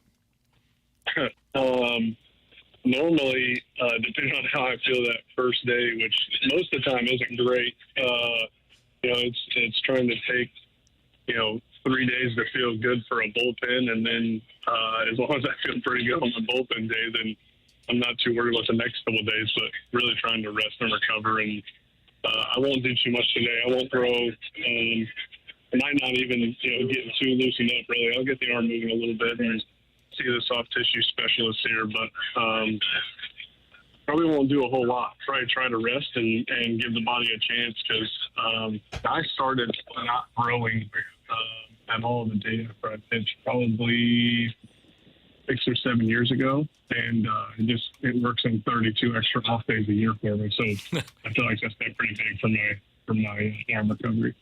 Hey, Kyle, we look at the standings every day. I know you guys don't, because you compartmentalize and you really are literally in a day-to-day, live-in-the-moment proposition as players. But here we are on the 1st of May, and this isn't a great conversation to have, but you guys aren't in the cellar anymore. The team is playing well. Are you feeling things coming together for the Cardinals? Yeah, I think that's, I understand for fans it's a lot different conversation and a lot different feeling, right?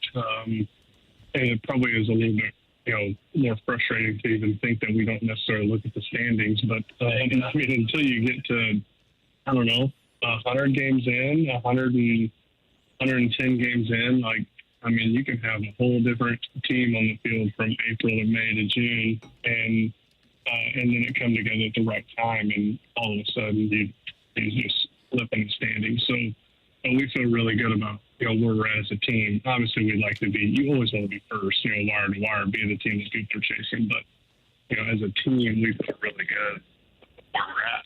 Like you said, we're playing good baseball, and we really had a couple innings that have gotten away from us as a pitching staff. One of mine included, and we've only had a couple games where, as an offense, we just couldn't figure out the other guy. So,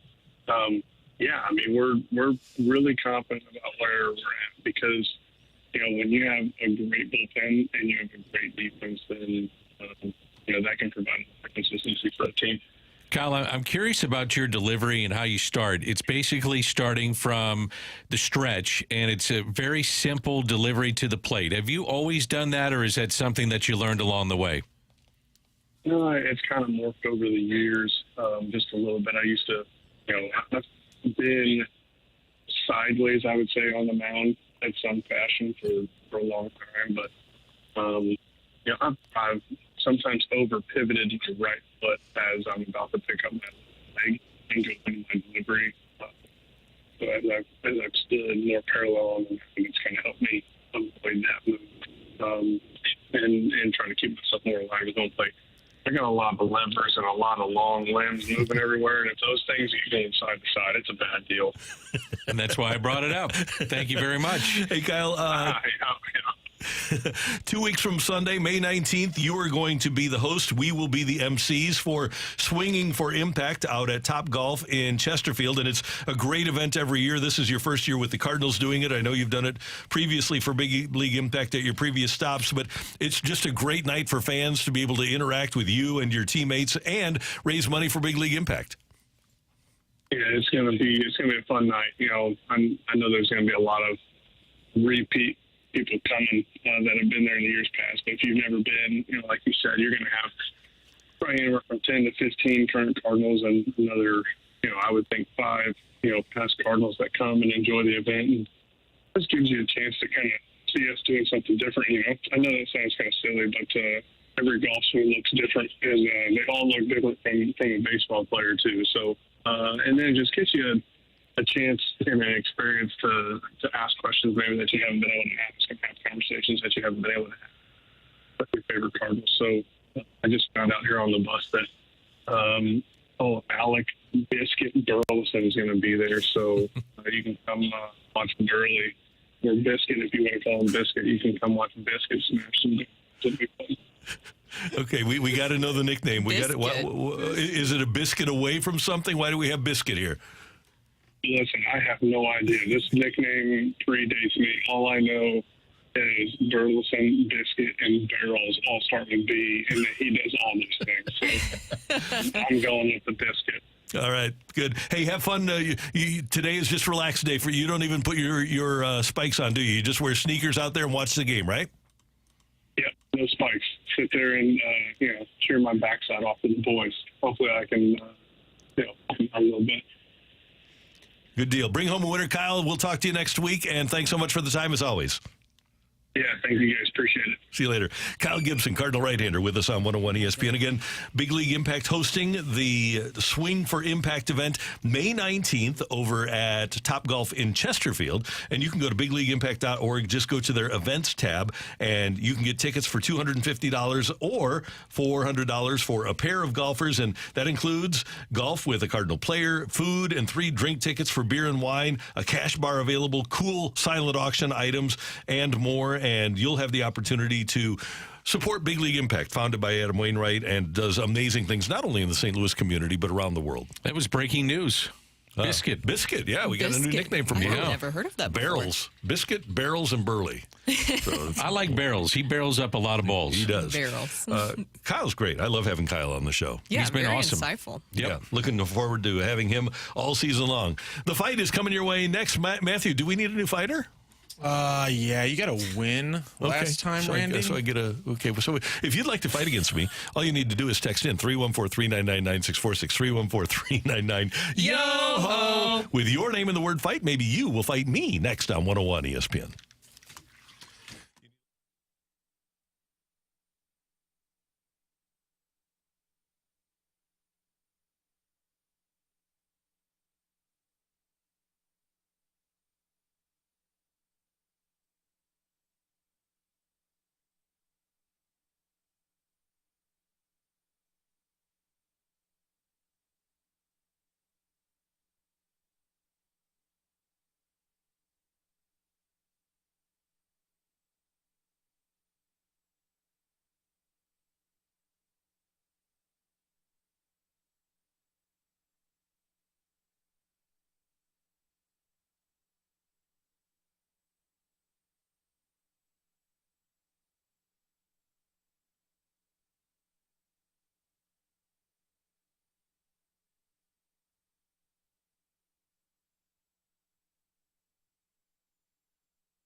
Hey, it's Randy Carricker, and if you've listened to this show, you know I'm a proud alum of Lindenwood University. I got my communications degree there on campus back in 1984.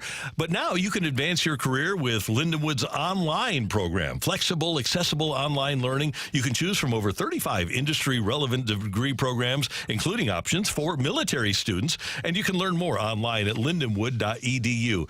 Lindenwood will work with you to apply for credit for prior learning and experience. It's a top-ranked online MBA in Missouri, Fortune Education in 23 and 24, and it's affordable. It's industry relevant, like we said, and it can make a huge difference for you. I attended Lindenwood on campus, but if you use their online program, it's one of the best in the industry, and you'll really make a lot of progress in your life when you use Lindenwood's online program. Lindenwood University, real experience, real success.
Cardinals game today. It's an early one, so get in your entries now on Underdog Fantasy's Pick'em product, Pick'em Champions. You just pick 2 to 5 players from at least 2 different teams, select higher or lower on the player's stats, and once your entry's ready, you're just going to pick your entry fee. You're going to be entered in a game alongside other underdogs. As long as you hit your entries, you're walking away with your winnings. Let's put together an entry for today's Cardinals game as they face off against the Tigers. We're going to go with Miles Michaelis, lower than 17.5 pitching outs.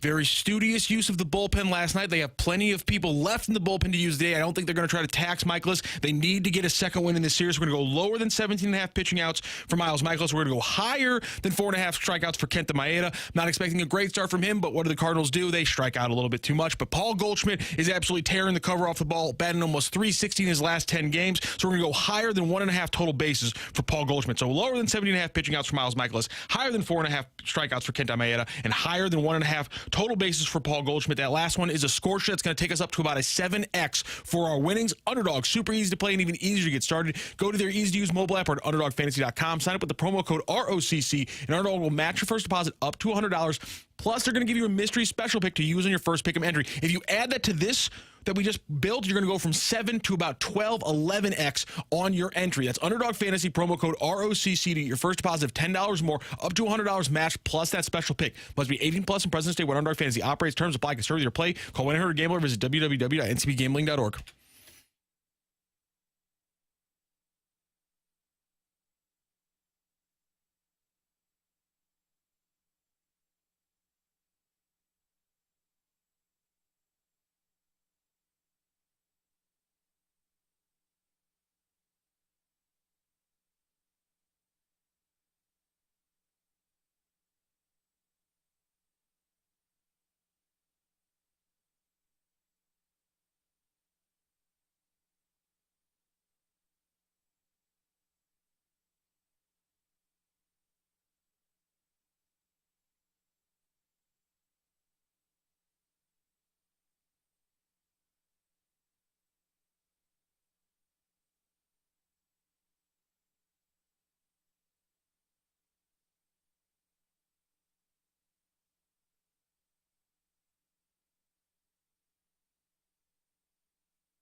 This is Rocky with your Sports Center update, brought to you by Saliga Heating and Cooling. The Cardinals back in action today after splitting the doubleheader yesterday. And if you heard we talk about some underdog, well, then you heard the starting lineup for today. It's going to be Miles Michaelis for the Cardinals facing off against Kenta Maeda for the Tigers. Last night in the NHL playoffs, the Bruins have still fighting off the Maple Leafs after they let them come back to a 2-1 victory yesterday. They still lead that series 3-2. The Hurricanes, a huge 6-3 win over the Islanders, and they now win that series 4-1. The Avs fall to the Jets, the Avs take down the Jets, and they win that series 4-1. And the Predators over the Canucks 2-1. That series is still led by the Canucks 3-2. That is your Sports Center update, brought to you by Saliga Heating and Cooling, an independent American state heating and air conditioning dealer.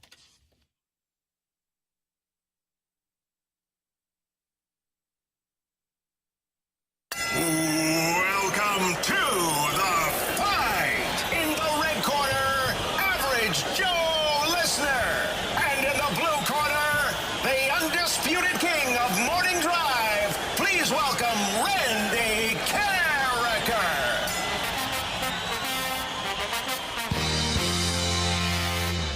Welcome back to the opening drive. Brooke, Dan, and Rocc here, and it is time for the fight. And our fighter today is Will. Will, how are you doing?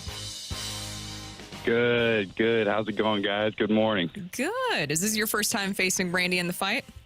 This is my first time. Are you a little bit nervous? I mean, expectations coming into this big fight? I'm a little nervous. Oh, don't be nervous. I think I can beat him. Ooh, okay. Oh. Well, you're not that nervous. I like it. He's ready to go. He is ready, to go. And so are we. Question one, Brooke. Let's do it. When the Celtics put together one of the first big three super teams, they added Kevin Garnett and Ray Allen to run with Paul Pierce. Which team was Allen traded from? Was it the Supersonics, the T-Wolves, or the Bucks? Supersonics. Final answer. All right, Will, on to question 2 we go. Who was the Blues captain prior to David Backes from 2011 through 2016? Was it Andy McDonald, Dallas Drake, or Eric Brewer? Eric Brewer, final answer. Question 3, Will. There is one NBA roster that featured a record 10 Hall of Famers in just one season. Which franchise was it? Was it the Celtics, the Lakers, or the Warriors?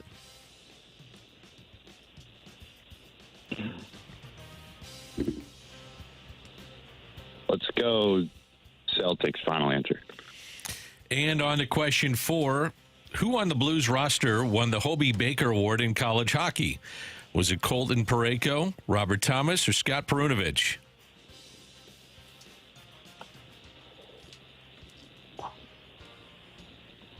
Colton Parayko, Robert Thomas, or Scott Perunovich?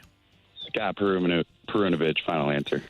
All right, Will. Nice work. Let me go grab Randy. He's standing out in the hallway eating grapes. He's finishing the grapes. I actually looked over to see it, and he is demolishing the grapes. But, Will, how are you feeling? Because you kind of seemingly demolished the fight. Not to give too much away, but you were confident, and it might have worked out for you. Yeah, I was just trying to not overthink, and that's all. I could tell. You just went with your gut. Is that what it was? Yeah, that's what it was. Randy, say hi to Will. Hi, Will. How you doing? Hey, how's it going, Randy? Everything's great. Thank you. Will is very confident coming into the fight today. I am happy about that. And this is his first time facing you in the fight. Well, Will, it's great to have you with us. Thanks for listening. Thanks for playing. We did say he was a little bit nervous, but confident. So we'll see how it all plays out. Yes. Question number 1, Randy. Are you ready? Ready. When the Celtics put together one of the first Big Three super teams, they added Kevin Garnett and Ray Allen to run with Paul Pierce. Which team was Allen traded from? I believe he was a Seattle Supersonic and came to the Boston Celtics. All right. Question 2. Yes. By the way, your final answer on question 1? Oh, yeah, final answer. Seattle Supersonics. I just wasn't sure if you're going to go through some things and then maybe talk yourself out of it. No, you're very confident. Well, I'm not confident. It's a total wild guess. Okay. Yeah. I doubt it's a wild guess. Are you ready for question 2? He actually turned down a trade to Boston. Here we go. Dan, you gave him too much room to work with. Yeah, after they got Garnett, I think he said, oh, okay, I'll come along. On to question 2 we go. Yes. Who was the Blues captain prior to David Backes from 2011 through 2016? 2011 through 2016, prior to Backes. So this would be 15, 14, 13, 12, 11. This is... Sorry, Backus's term was 11 to 16. Oh, so it was until 2011. Huh. I think I'm going to go with... was Brewer here that long? So Brewer came 05, 06, 7, 7, 8, 8, 9, 9. Was he that long? I thought that Dallas Drake was pre-lockout, but maybe not. Oh, you know who else? Well, no, because Chopper was before the... Okay, Chopper was before the lockout. And then he came back after the lockout, and it was Brewer. This is so stupid. I'll do the lifeline. Andy McDonald? No. Dallas Drake? Maybe. Eric Brewer. That helps a lot. You named a lot of them there. I did. I know. So Draker. I'll go with Drake after Brewer. Well, no, I'll figure Brewer was here for that long. 6, 7, 8. I don't know if he was here for. I'll do Brewer anyway. Final answer is Eric Brewer. Brewer. On to question 3, please. You seem very excited about that, Randy. Question 3. There is one NBA roster that featured a record 10 Hall of Famers in just one season. Which franchise was it? 10 Hall of Famers in just one season. Almost had to be the Celtics dynasty, right? I'm going to go with like Cousy, Russell, Casey Jones, Don Nelson, Sam Jones, Sam Jones. I'll go with that group. I'll go with the Celtics dynasty group. Celtics is your final answer? Yes, sir. Question 4. Who on the Blues roster won the Hobie Baker Award in college hockey? Currently, the current Blues roster, Scott Perunovich. I believe it's the current roster. Yeah, I'll go with him. You know who won Hobie Baker was Tony Herkus, who wound up having a good career, by the way. Herkus Circus. Credit to him, yeah. That one just writes itself. Speaking of having to write stuff down, I got to come up with a new tiebreaker after today because you guys are tied after the regular rounds of the fight. So we'll go to our tiebreaker. Here are the rules. Really quickly, Will, I'm going to read out the question. Randy Carricker will have a moment to write down his answer. Then after he finishes writing down his answer, we confirm that he's written it down and shown us. We will then get your answer audibly from you. Whoever is closest to the pin is the winner of today's fight. Do you understand those rules, Will? Yes, I understand. Randy Carricker, do you understand those rules? Yes, sir. All right. Question number 2 was in there because it's Mr. Backus's birthday. So, happy birthday to David Backus. In his 727 games played with the St. Louis Blues, how many goals did he score? And David Backus's 727 games played with the St. Louis Blues, how many goals did he score? Not how many points, just how many goals. Okay. Gonna do a little math here. Yep. Just a moment. Randy Carricker's doing some math as well. Don't do the math with Google, please. There we go. I got it. Randy Carricker has given us his answer. Will, what is your answer, sir? Ooh, 747 was the number of games? 727 was the number of games. 727. Mm-hmm. Yes, sir. Yeah, let's go with 111. He answers 111. Randy Carricker, what did you answer, sir? I said 133. Randy Carricker answered 133. So is it less than 111? Is it more than 133? Or is it a number there in between, which means I'm going to be doing some quick math? We have a winner. Ring that bell. The winner and still champion of the fight, Randy Carricker. The fight is presented by Golf Discount of St. Louis, with the most experienced club fitters in town. Why shop anywhere else? I'm sorry, Will, but well done, sir. You did deserve this. Go crazy! You guys both hit the jack on this one. It was a 4-4 tie into the tiebreaker. Well done, Will. Yeah, good job, Randy. Unfortunately, what was the final number there? It was in 727 games for the St. Louis Blues. David Backus scored 206 goals. That's surprising. So you both went very low. Randy Carricker just didn't go as low as you, and so he's going to win this fight today. Will, let's go through the questions and the answers. What a fight, though. You got them all right. Yeah, 100%. All 4 for 4. When the Celtics put together the big three, it was, in fact, Kevin Garnett from the T-Wolves, Ray Allen from the Supersonics, and then Paul Pierce, who was already on the Celtics from the hated Kansas Jayhawks. Who was the Blues captain prior to David Backus' term from 2011 to 2016? It was, in fact, Eric Brewer. Just before that was Dallas Drake. Randy Carricker coming in clutch, sending it to the tiebreaker with the Eric Brewer decision late. The one NBA roster that has featured a record 10 Hall of Famers is, in fact, the Celtics. It would almost have to be, just couldn't be anybody but the Celtics, and that is the 1962-1963 roster for the Boston Celtics. And where did my list go? Here we go. Bill Russell, Tom Highstone, Clyde Laviolette, John Havlicek, Frank Ramsey, Satch Sanders, Sam Jones, Casey Jones, and Bob Cousy.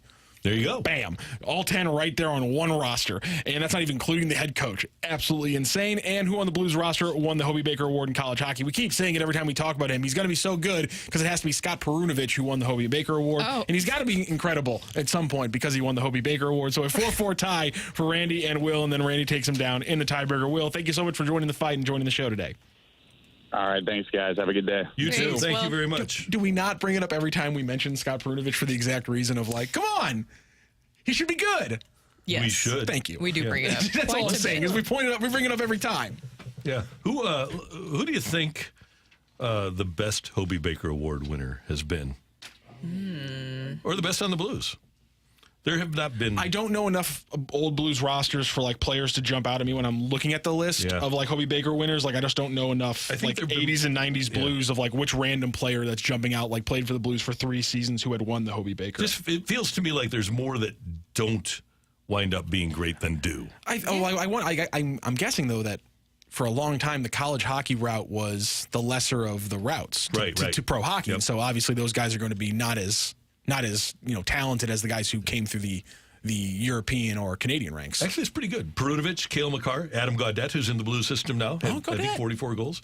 Will Butcher, Jimmy Vesey. Not Garth.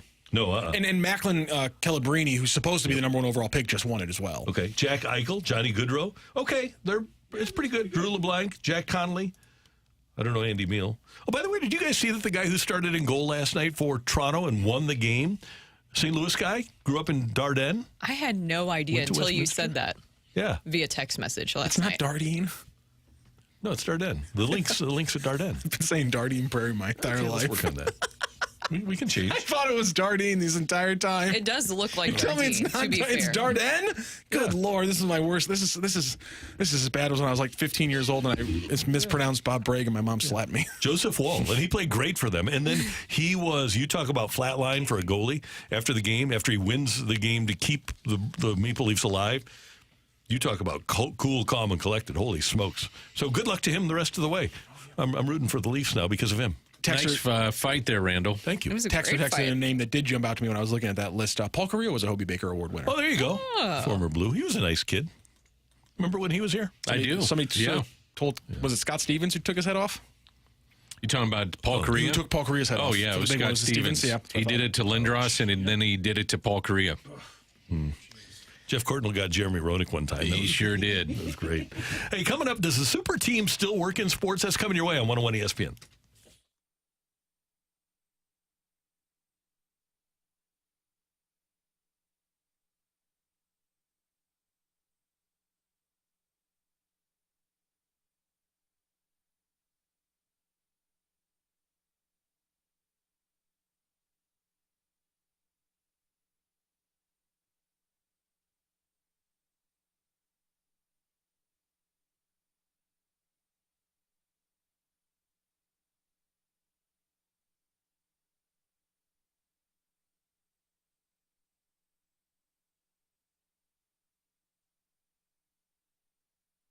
Well, it's a Wednesday morning, and it's Danny Mac for Stewart's American Mortgage. If you're someone who is looking to purchase a home or refinance, or maybe you're looking to consolidate some of that ugly credit card debt, maybe you don't know exactly what direction to go to in any of these things, let me make it easy for you. Call Stewie from Stewart's American Mortgage, and he's going to help you every step of the way. If it's a new home you're looking to purchase, he'll get you to the closing table very fast. How fast? Try 10 days. He'll get you the best interest rate possible, and he also has the bagel loan that can help you out too. So you're asking, what is the bagel loan? If you borrow $200,000 or more, there's no underwriting fees, no appraisal fees, no title fees, no lender fees, and no closing costs. That's the bagel loan. So Stewart, whatever you want to say, but I'll say Stewart here. He is your guy. He makes it easy. Any questions on rates, the industry, the trends, give either Stewie or Stewart, same guy, a call. You can call him directly on his personal cell phone, 314-324-4440. Text him, call him, personal cell phone, 314-324-4440. Or you can Google the bagel loan. NMLS number 226715.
Mentioned that the Maple Leafs did win last night in overtime. Matthew Neese scoring the game-winning goal for the Maple Leafs against Boston, and they stayed alive in their series. But really, with Mitch Marner and Austin Matthews and John Tavares and William Nylander, The Leafs are supposed to be a super team that is hard to beat. They've been together now, this group, for 8 years. They have one playoff win. They have 9 playoff series and just one playoff win.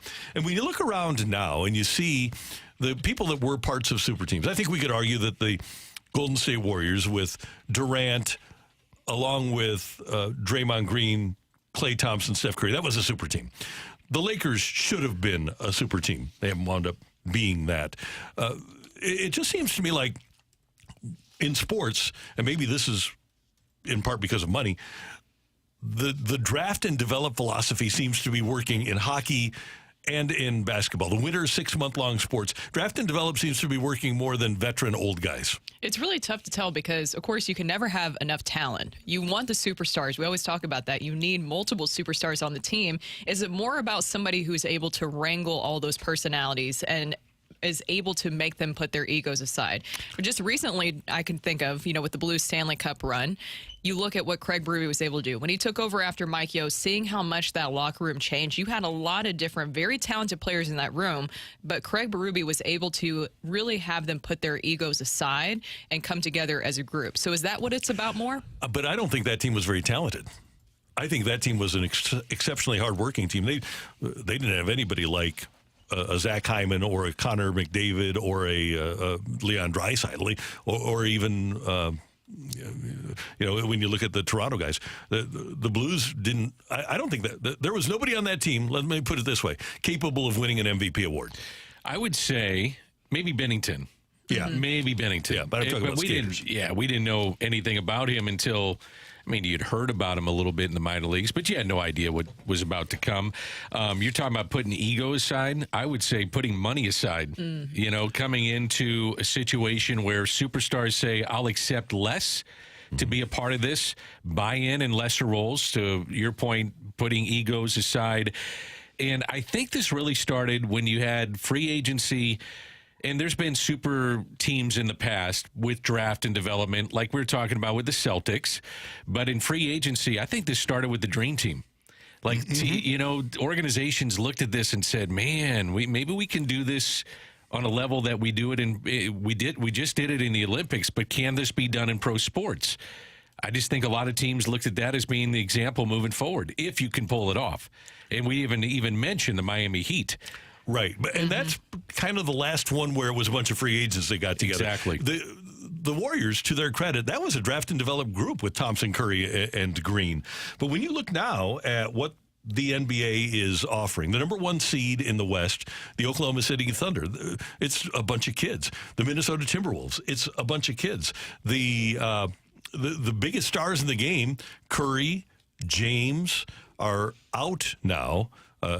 So Philadelphia had the process forever. I don't know if it's going to work for them. Clippers are still in. I guess the Clippers could be considered a quote-unquote super team. But even with the 76ers, if this process somehow survives, it's not going to last just because of only just like bottoming out and then signing good free agents. It's going to last because they got a guy in Tyrese Maxey in the middle of the first round who developed into a secondary superstar for the guy from the process. It just kind of proves that getting James Harden and the Tobias Harris and all that stuff, that didn't complete the process. But getting a guy like Tyrese Maxey, draft and develop from your system from day one, that might be what actually gets you there with Embiid. It's not looking like this year because Embiid's hurt, but it could be what actually gets the 76ers to that next level. Go ahead. Well, I don't think basketball is like... Well, I'm trying to equate this to baseball because baseball is such a crazy game. Like the Yankees haven't won since 2009. Right. And they have loaded up with superstars and being able to spend in free agency with no cap. There is the luxury tax with that if you go over the cap, but some teams are willing to do it. Another one recently that I thought would be much better is the San Diego Padres. Yes. They loaded up with great talent. And it just did not work out. You look at that last season, especially on paper, that should have been a really, really good team. But then you heard all of the stuff that was going on behind the scenes, where there was a lot of different personalities that weren't meshing together. And so that's why I brought up the Craig Berube example, putting it together with hockey, of you have to have the right leadership in that room that can really corral those personalities and get them all on the same page. No doubt about that. And that's the key. But I wonder if you're better off having a really hard-working group of guys that are willing to subjugate their egos as a unit and come together if that might even be better now than having a bunch of talent and be loaded like the Oilers are. Can you mix in both? I think you can have both. Well, Colorado did that, right? Colorado, and to their credit, the one team that is bucking the trend is the Vegas Golden Knights. There's no doubt that that's a super team. Absolutely. And they're building it like a super team. It's fun to watch, too. I love watching super teams, even if there's a lack of winning. I enjoy watching the Thunder. I'm not the biggest NBA fan, but I paid attention to them because of the young talent they have, and they're just an exciting group to watch. You're seeing the same players over and over again, and I respect LeBron James. The fact that he's still playing at this age, at this level, I mean, he's absolutely incredible, and Steph Curry as well. But do you think that you factor in their age into this conversation, that maybe we're seeing the decline? Father Time is undefeated, and that could be more part of what's going on there. I totally agree with you there. I think that's a big part of it. I think, and AD is a part of this too. You get to the other side of 30, and you play as many, and now you're required to play games in the NBA. You have to play at least 65 if you're going to be eligible for the MVP. So they don't have as much of the load management as they had.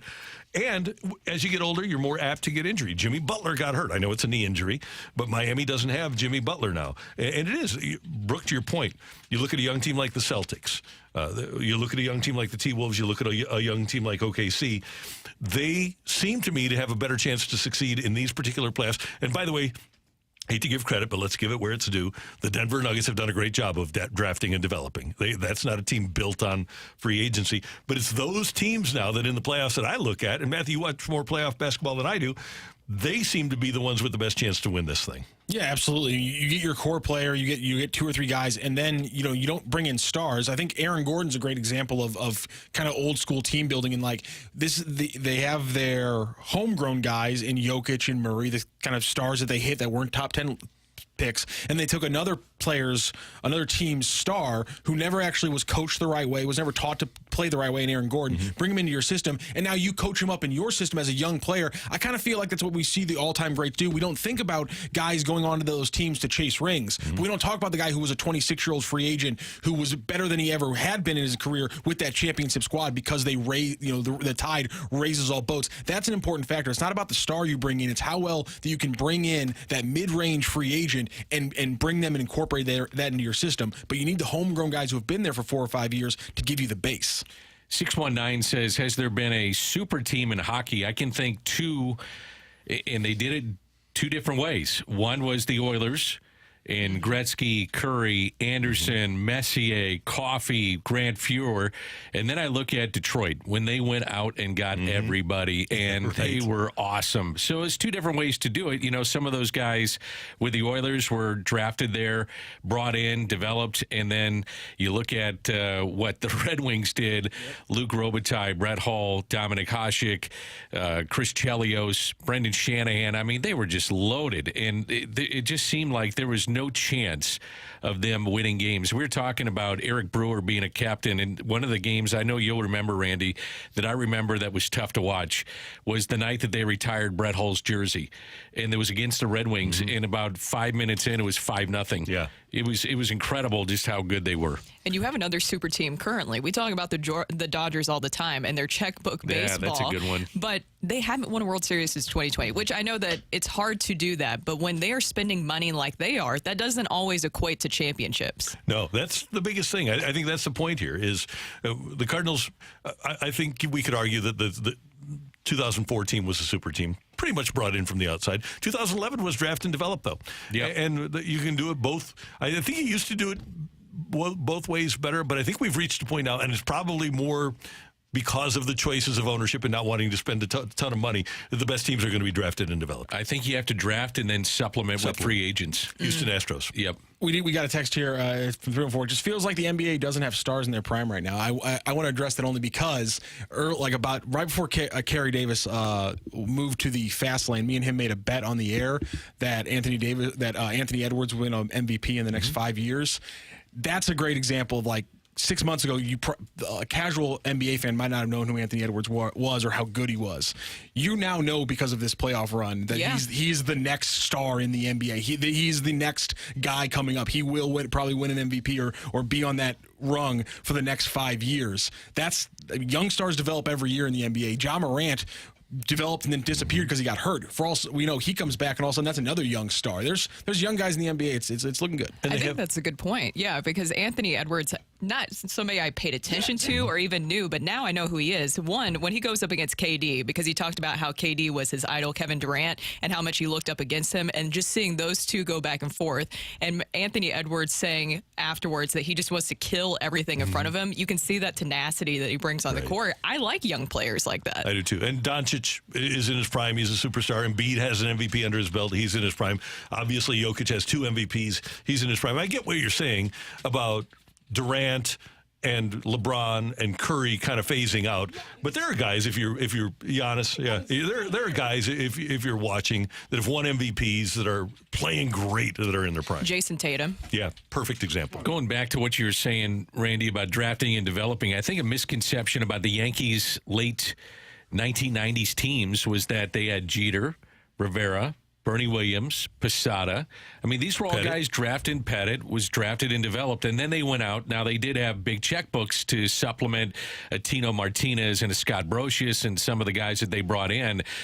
However, the core of that group was the 4 core, and that's how they won the championships. And especially when you look at the 96, 98, 99 teams, until they got Clemens, those weren't huge money guys. It was a used-up Tim Raines who was there on a budget. Chuck, Knobloch, Strawberry and Gooden.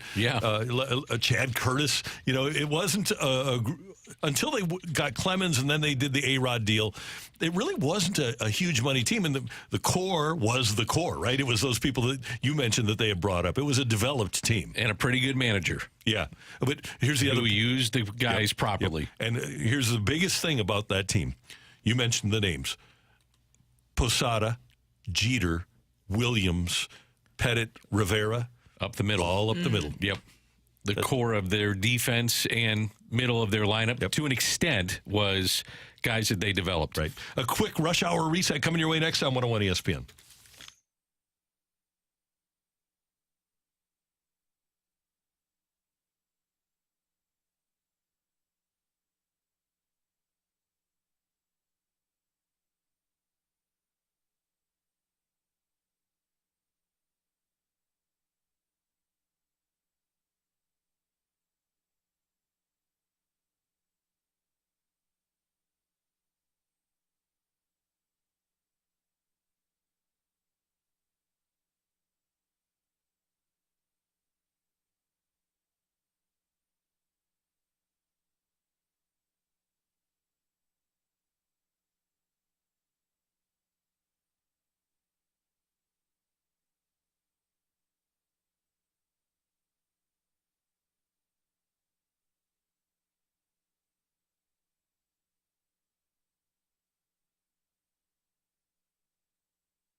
biggest stories of the day on the opening drive with a Rush Hour Reset. Driven by R&R Tires. Visit rnrtires.com to lock in your $20 tires deal.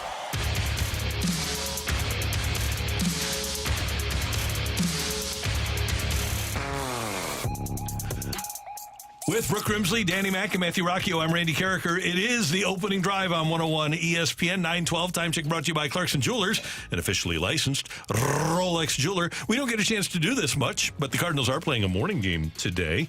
It's actually a 12:10, an early afternoon game. But if you're in the Mountain Time Zone, Pacific Time Zone, it's morning. You're just watching out for everybody, Randy. I try to do that. Yes. So we get to play the lineup game, which is fun. We don't normally get to do this. Ruh-roh. And Michaelis is on the mound. He is against Kenta Maeda. You know what's going to be interesting is coming off a doubleheader, long day. I would imagine that some veterans maybe get a day off or they move to, like I'm thinking Arenado, I'm thinking Goldy. Your older players maybe sit or maybe DH. 2 for the price of 1 because they have a day off tomorrow. Yeah. Okay.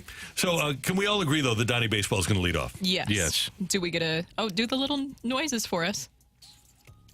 Sorry, I didn't know you guys were already. Are we starting? You guys are jumping right in. Just Randy running out. We're going. Yeah. Brendan Donovan. Right out of the gate. Brendan Donovan leading off. Nicely done, Randy Carricker. And Donnie Baseball. Okay. The 2-hole. 2-hole. Well, they use Contreras. It's going to be Contreras, right? I think he's in the lineup after splitting time with Herrera. So I go back to Contreras, and he has been hitting second at times, so probably Wilson Contreras batting second. There it is. All Wilson right. Contreras batting second for everybody. Okay. Got to go with the red hot guy, right? Ride the hot guy. Hitting third. Burley, is that what you're saying? Oh, I don't think so. No. Would you move up Goldy? No, it's going to be the same. Keep Newt? Because it's been Newt Bar. Arenado back cleanup. Then okay, you want to go Newt? We'll go Newt. Unless you have something else. I got Burleson in my lineup, so I might move him up the way that he's hitting. So you actually like my idea, Dan? I like Burleson batting third. Okay, I'll defer. Thank you very much, Rock. Shows you what I know. I don't like that button. I don't like it. It's very defeating. Then Newt. Okay. Lars Newt Bar still batting third for your St. Louis Cardinals. How do you guys feel about that, by the way? Where Danny doesn't like it. Okay, what's he at, 150? Maybe a way to get him going, though. Yeah, against Kenta Maeda. Yeah. Kenta Maeda. Okay. Now Arenado? Yeah, I bet he's batting 180. Oh. Yeah, batting fourth. Cleanup. Who's batting cleanup? Arenado. Who sits? Arenado or Goldy for me? Or if one just DHs. I'm going to say Arenado plays. Me too. Arenado. In the field. Yeah. Nicely done, Arenado batting fourth. You guys are killing it right now. Only one incorrect guess so far. Goldie? This is where things are going to make. But I mean, still, we barely made it through. Okay, he gave us a cheat code here. Not really. Now you're talking Alec Burleson, right? Or am I throwing you a curveball? Well, it's got to be Burleson or Goldy. Mm-hmm. Do you sit Goldy today? The way he's swinging the bat, I make him the DH. I get him off his feet. I would too. So I'm going Goldy as my designated hitter. That means Burleson plays. Goldschmidt, and I'm going to give you the bonus because you did put it correctly. Goldschmidt is in the DH spot today. So give you a little cheat code here as we move on to number 6. Typically, then this is Burley.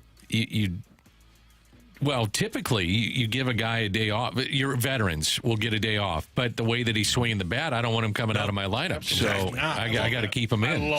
So Burley's your first baseman, right? Yes. Biscuit? This is what I was talking about earlier. Yeah. You guys were talking about Luke and Baker. I think when you give Goldy the time off, Burleson's got to be at first base. Mm-hmm. Batting sixth and playing first base is, in fact, Alec Burleson. Okay. You know who I'd move up in the lineup, even though that he's not swinging the bat well? I'd look at Nolan Gorman. Oh, okay. But that's who I had in my my lineup. For the 7th spot today, you're guessing Gorman? We'll take Gorman. Yeah. We'll do Gorman. Ooh. Okay. Well, that means you got to move up Mason Wynn. Siani is hitting 9th, right? Or who's your right fielder today? Siani. Oh, Newt. Newt would be in right, and Siani. I got Siani in. You don't think they'll have him be the center fielder again? Siani would be my center fielder. Okay. We saw Newt yesterday. That was minus Siani, though. Yeah, that is true. Yeah. So where are we at? 2, 3, 4, 5, we need 6. Either a left or right fielder, right? Yeah. Because Newt's playing left or right. Siani's playing center. Burleson's playing first. You got Donovan in left. Got it. Yes. Yeah, okay. So we're looking at this. It comes down to it's not Gorman, so it has to be Wynn. Yep. Yes. Nicely done, everybody. Wynn batting 7th today. Gorman hitting 8th? Yeah. Yes. He's at second base. He's got to play second. Siani at center. Former Raider Mike Siani? I got to move up Gorman in my lineup. I know he's not hitting. I know he's striking out at probably a 40% rate, but I still want him up further in my lineup. You can't put a sub-200 hitter high in your lineup. No. I understand that. Behind Burley, too. Do we have former Raider Mike Siani hitting 9th? And there is your lineup. There you Former go. Raider, except he's not. So Donovan, Michael Siani. I had no idea about this lineup except the DH. Here it is. Brendan Donovan leading off will play left field. Wilson Contreras batting second, playing catcher. Newt Barr batting third in right field. Arenado cleanup, third base. Goldie batting 5th is your DH. Burleson batting 6th as your first baseman. Mason Wynn is your shortstop, moving up to 7th. Gorman 8th, second base. And Siani, your center fielder, batting 9th. Nicely done on the lineup game today. Well done, everybody. That was impressive. You guys only got 4 guesses incorrect total. That's pretty good. Thank you. Yeah, 4, though? I don't know. Take it. Coming up here on 101 ESPN, and that was your Rush Hour Reset, we've got our Cardinals First Month Awards. We've got our MVP for the team. We've got our Most Improved. We got the Wayno for the Best Pitcher. And we have our Cardinal Manager of the Year for the first month. I think that might be the most shocking one. Yep. Who could ever guess who that would be? Daniel Descalso, come on down. That's coming your way next on 101 ESPN.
Hey, folks, in this fast-paced world of digital marketing, making connections with your clients can be a daunting challenge for any business. And that's why you need premier work from your social media and your digital team. And we have a social media and digital team for you right here in our building at Hubbard. It's called 2060 Digital. They're a sister company, and they're backed by a 100-year-old media empire, just like 101 ESPN. So if you're looking for better, more strategic ways to reach an audience, use 2060 Digital. They're at the top of the line in terms of using social media and top of the line in terms of maintaining your website and having the best and most effective website for your group of people. It really is fantastic, and they make it easy, and they provide results. They've got a great analytics team back there that will show you numerically exactly how you're doing with your social media team. So if you want to have an optimized digital campaign or increasing customer engagement through social media, get in touch with 2060 Digital at 101ESPN.com/2060Digital.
Hey everyone, it's Brooke here, and this year we decided it was time to make a major upgrade to our home by updating our bathroom. We have this house in U City. It's over 100 years old, and we love it, but we didn't exactly love our main bathroom. And this is our first time we've ever done really a major project like this on our home, so we decided to reach out to one of our great sponsors here of 101 ESPN, and that is EMB Granite. EMB Granite's team visited our house for a free consultation, and they came up with the vision of how to really transform our bathroom. My favorite part of working with EMB Granite was stopping by their amazing showroom to explore their large selection of in-stock custom countertops and cabinet options. We actually just moved back into our house this past weekend. The bathroom's done, and thanks to EMB Granite, they were able to turn our vision into a reality, and that's what they've been doing there for over 20 years. Schedule your free consultation by calling 314-645-9300 or go online at embgranite.com or stop by their showroom today and make sure you mention that I sent you.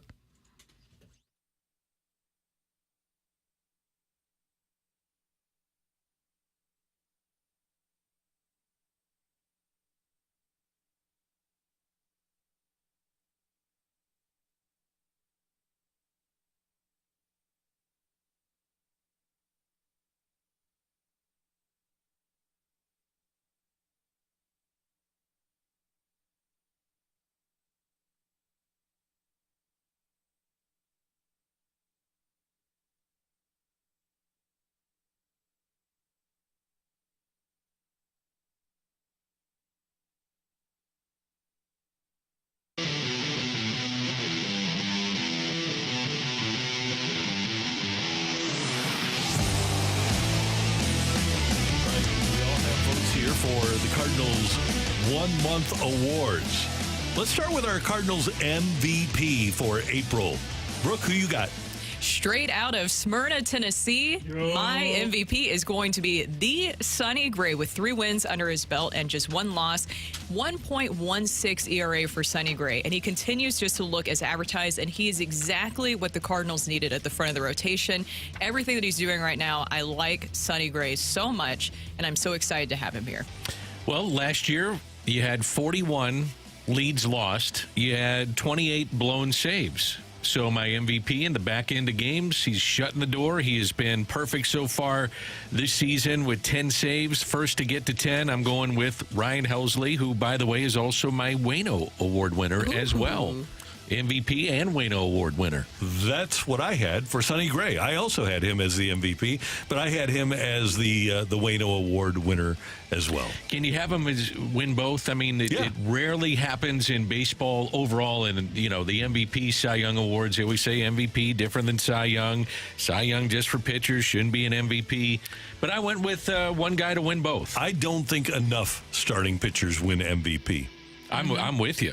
or enough. I mean, Dennis Eckersley in one season with the Oakland A's was a major reason why they went to the World Series. Willie Hernandez in 1984 with That's the Tigers. another one, yeah. Raleigh Fingers in 81. Vida Blue. Yep. So, yeah, there have been a lot of pitchers that have earned those MVP awards. So, yeah, I think Sonny Gray has earned it. My Wayno was Ryan Helsley. With what you were talking about there, just how valuable he's been to this bullpen. 10th save that we've seen for him this season, and he's just looking lights out currently. So he was my Cy Young, a.k.a. Wayno Award. All right. Most improved. Most improved. So is that also in the comeback player category? If you'd like it to be. I put it as different than comeback player. because comeback would be that like you already showed something and then you fell off and then you're showing it again. Most improved would be we didn't know what you had, but you're making a big jump. Okay, well, so you can do two different ones. I like it if you have two different picks there. No, I just had one. Okay. I just had comeback player because I texted you last night and Comeback I just player said works. comeback It's the player. same thing. Yeah, okay, comeback player. Lance Lynn coming back from a bad year last year. I really didn't have high expectations for him and what he would look like in this rotation. I know that obviously back in the rotation, expectations aren't that high, but my expectations have been surpassed with what he's been able to provide. Him and Kyle Gibson, honestly, if you're looking for comeback players, most improved, those two, in my opinion, are doing way more than expected. Kyle Gibson did have that one blow-up game against the Marlins, but the adjustments that he's made since then, I mean, that is exactly what you needed in the starting rotation, and that's why the Cardinals went out and got Lynn and Gibson. Am I allowed to go with two? Do it. Yes. Okay, I got Wilson Contreras, much improved defensively. You know what you're going to get offensively? He's been solid, and I thought about him as my MVP even, but I'm going Wilson Contreras, and then the other guy most improved would be Mason Wynn. Mason Wynn, hit about $150 last year. I was a little concerned coming out of spring training with the way that he was hitting, but man, has he shown he can play defense at a high level, and he's also hitting the baseball, so I'd go with Mason Wynn. Mason Wynn came up last year, had 137 plate appearances, and had a 467 OPS. He's up to a 785 OPS after a month this year. So I'm with you there. And I'm going to give you a second one as well. And I believe the role change has as much to do with the improvement. But Matthew Liberatore looks like a different guy. That's a good call, too. So I'm going to go with those two. Mason Wynn, somebody just texted in as their MVP. I like that. I thought about that. I thought about it as well. I mean, how important has the defense been to this team overall for them getting a couple early wins in the season? And the only guy that's really hit. Only guy who's hitting. Yeah. Here's one thing I'm going to throw out really quickly for the Wayno Award. My secret dark horse candidate, and that's going to be Kyle Gibson, who we just interviewed earlier. And this is a great stat from BK from last night, who threw out that Kyle Gibson is the first Cardinals starter with 6 straight outings of 6+ innings since Wayno did so in 13 straight in 2021. He's literally doing something for the Cardinals pitching staff that hasn't been done since Wayno. Who's a better candidate for the Wayno? It's a good call. Good call. That is really a good call.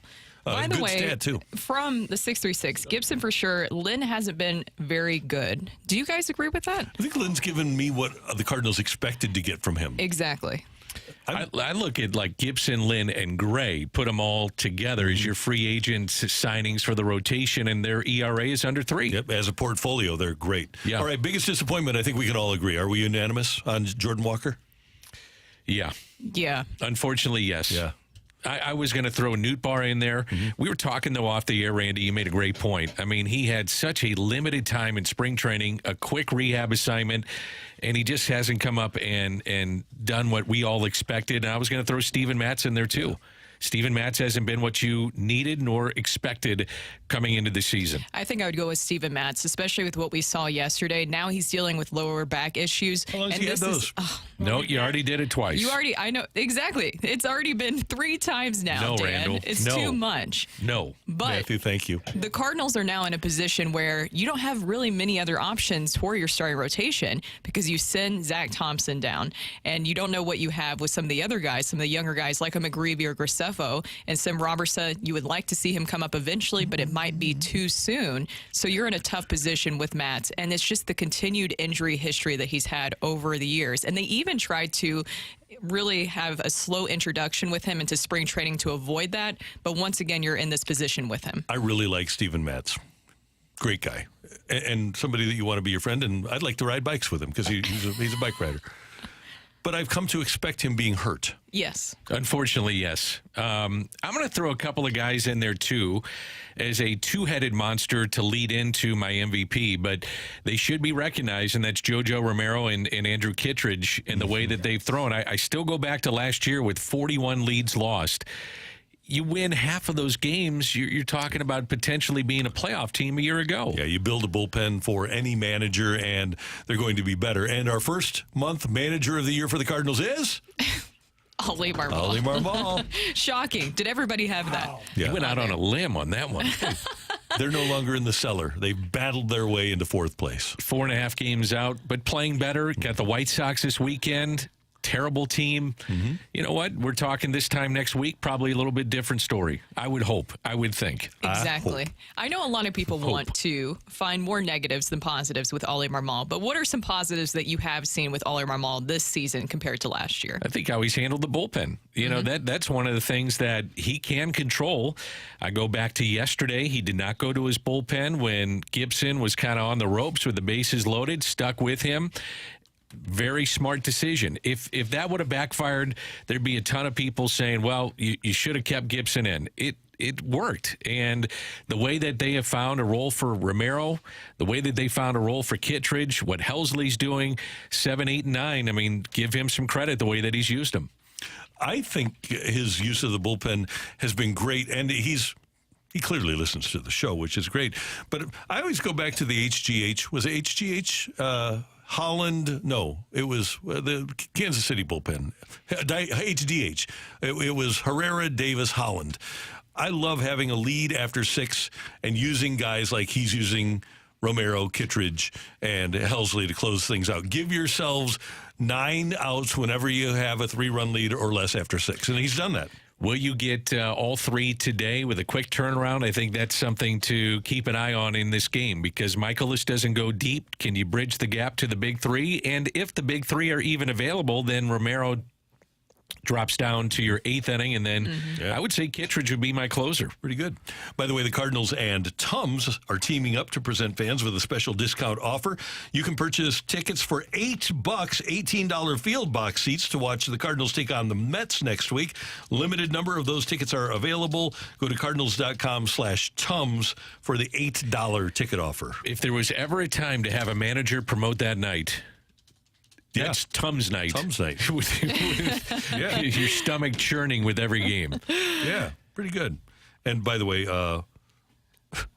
yes, Randy? With the White Sox coming to town, this is perfect. Major League Baseball announcing a partnership with Waste Management.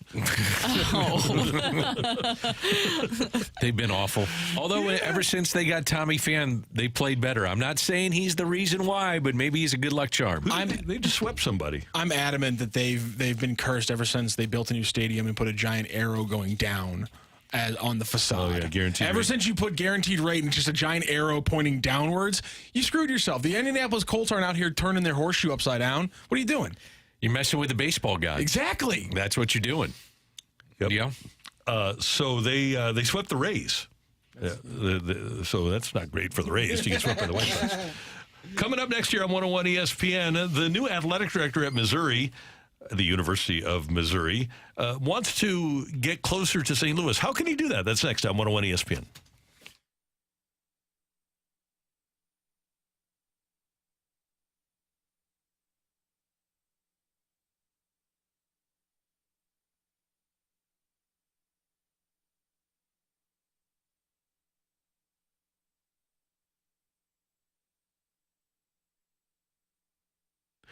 Well, one of the great things about relaxation is that you can get it pretty much anytime or at Massage Envy. And with Mother's Day coming up, you know mom needs relaxation because she's got to deal with you, right? So if you want to get mom the best gift possible for Mother's Day, give her some me time, Massage Envy time. With Mother's Day right around the corner, flowers are sweet and brunch is great. But you know what she'd really like? Some well-deserved me time and enjoying a relaxing massage, a customized facial, or a total body stretch session at Massage Envy. It's a great gift that encourages mom to put herself first for a change. And all you need to do, and this is really easy, is visit your nearest Massage Envy franchise location now through May 12th for the gift card and a special Mother's Day offer. Think about this. Mom will be so happy and so relaxed, and you'll have the perfect gift, and it's easy for you. The Massage Envy gift card valid at participating locations while supplies last. Massage Envy, where better begins.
Do you have a mother?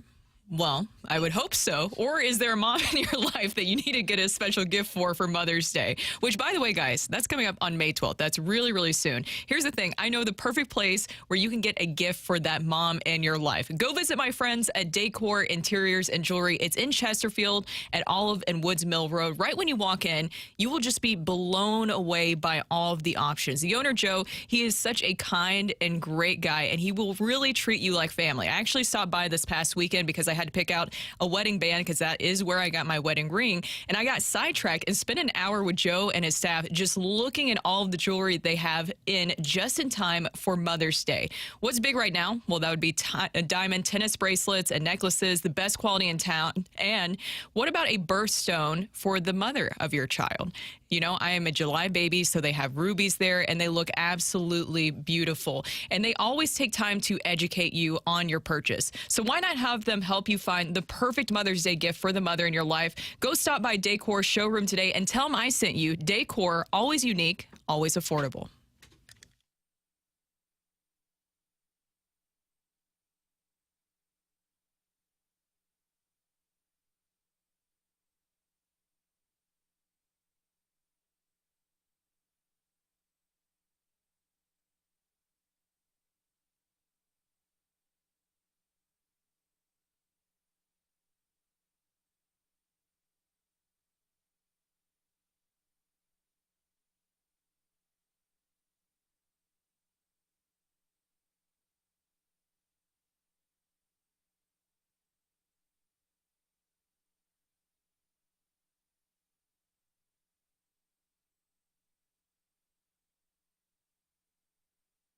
This is Rocky with your Sports Center update, driven by Johnny Londoff Chevrolet and Johnny Londoff Autoplex. The Cardinals split their doubleheader against the Tigers yesterday, so they will face off against them in Game 3 later today. It's an early game for the Cardinals. The lineup is already out. It'll be Miles Michaelis facing it off against Kenta Maeda for the Tigers. It is a 12-10 first pitch. Also coming across earlier today, the Blues have announced a new signing. One of their 2021 draft picks, the third rounder, Simon Robertson, has signed a 3-year entry-level contract. That is your Sports Center update, driven by Johnny Londoff Chevrolet and Johnny Londoff Autoplex. See them at londoff.com. Chevy, together we drive. Are you kidding me?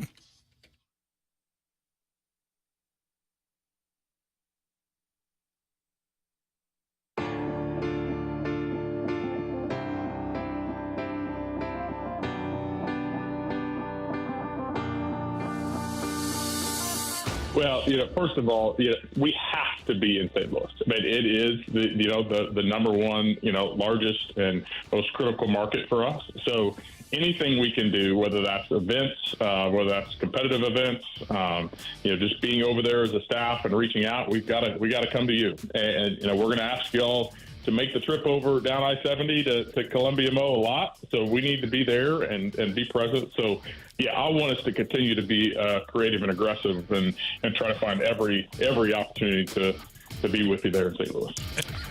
That's new Missouri Athletic Director Laird Veatch with us yesterday on the opening drive. Brooke, Dan, and Randy. And Mizzou has asked us to invest in them for a long time. I thought Desiree Reed-Francois did a great job of getting Mizzou to the Lou. She had that mantra.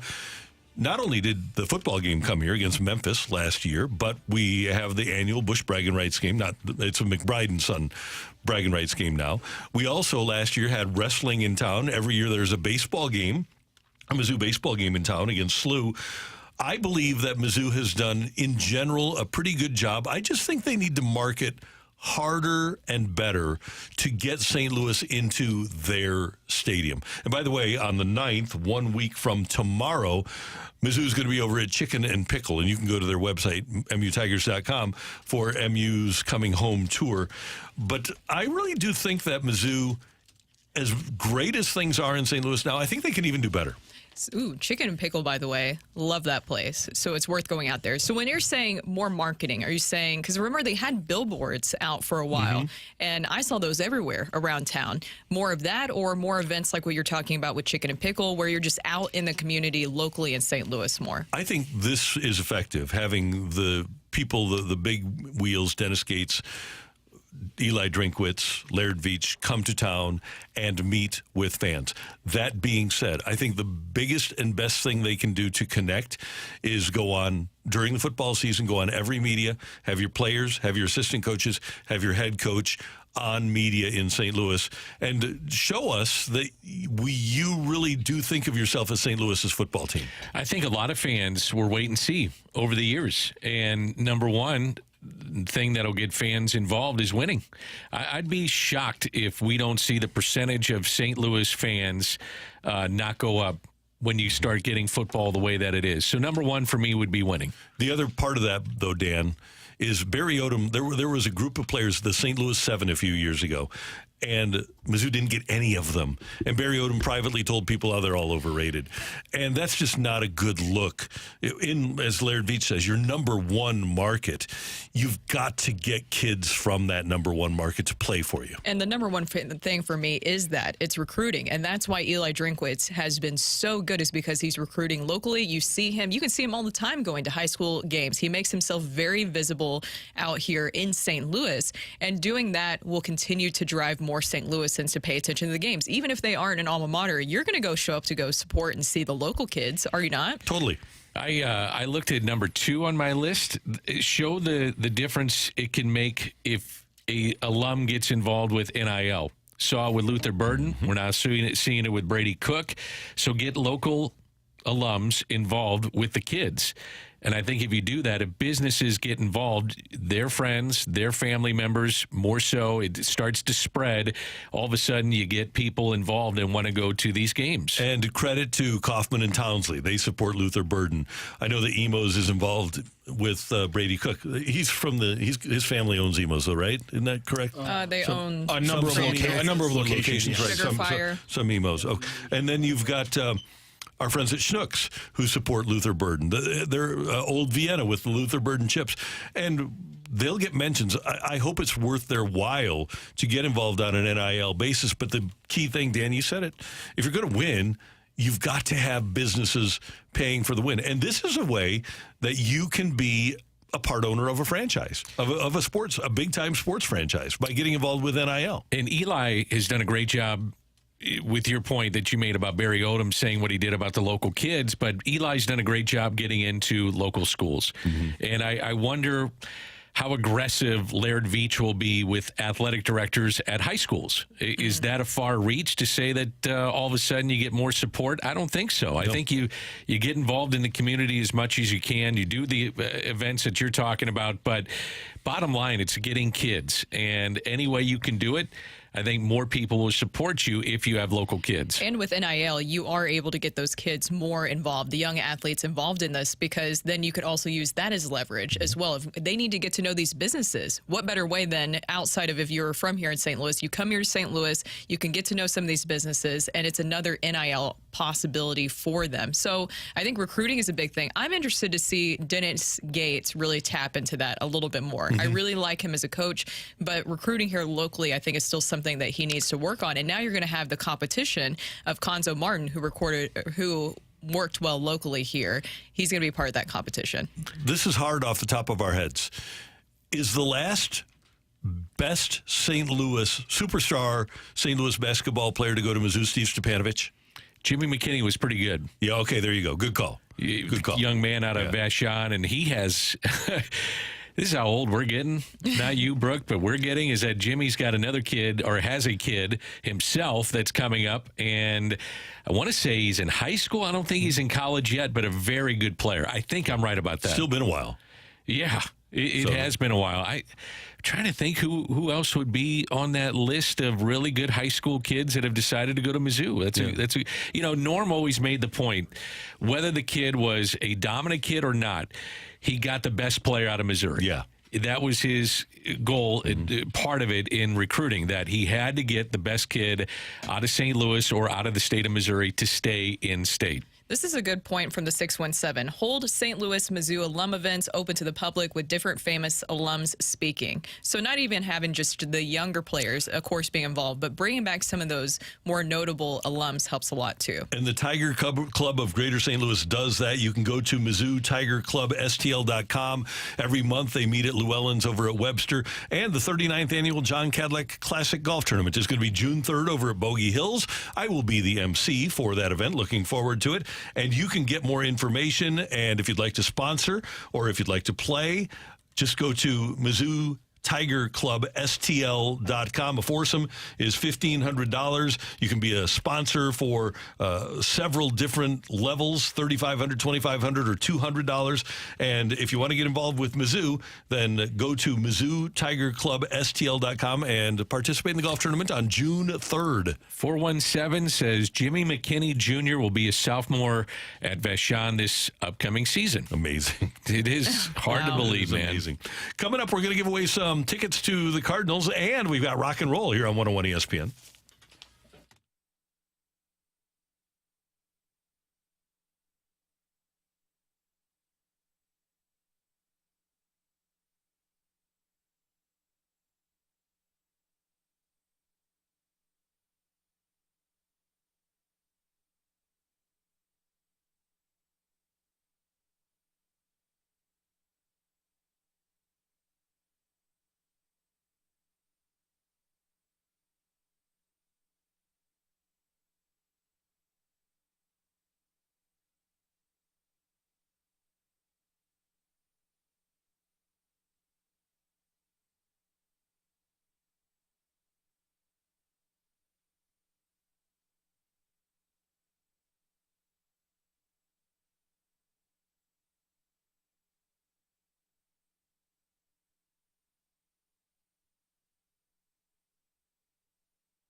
Hey, if you are in the market for a great outdoor project for your home this spring and summer, I want you to get in touch with Chesterfield Fence and Deck at chesterfieldfence.com or by calling 800-300-4054.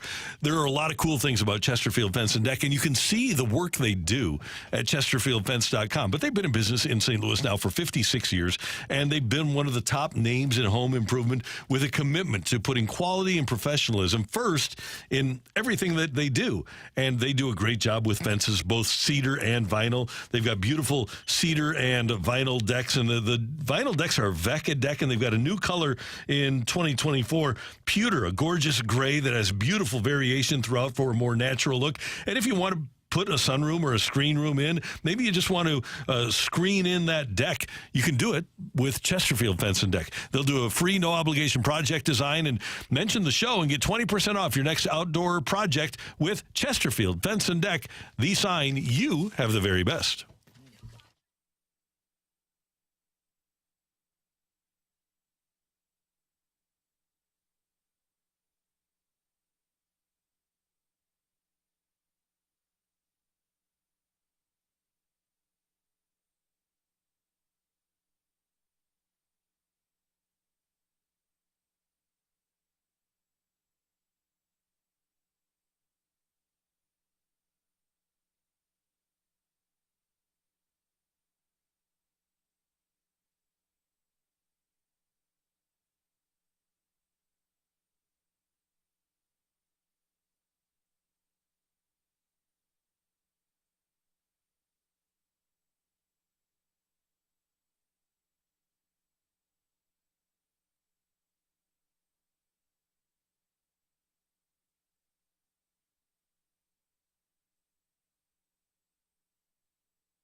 I want to rock. And roll.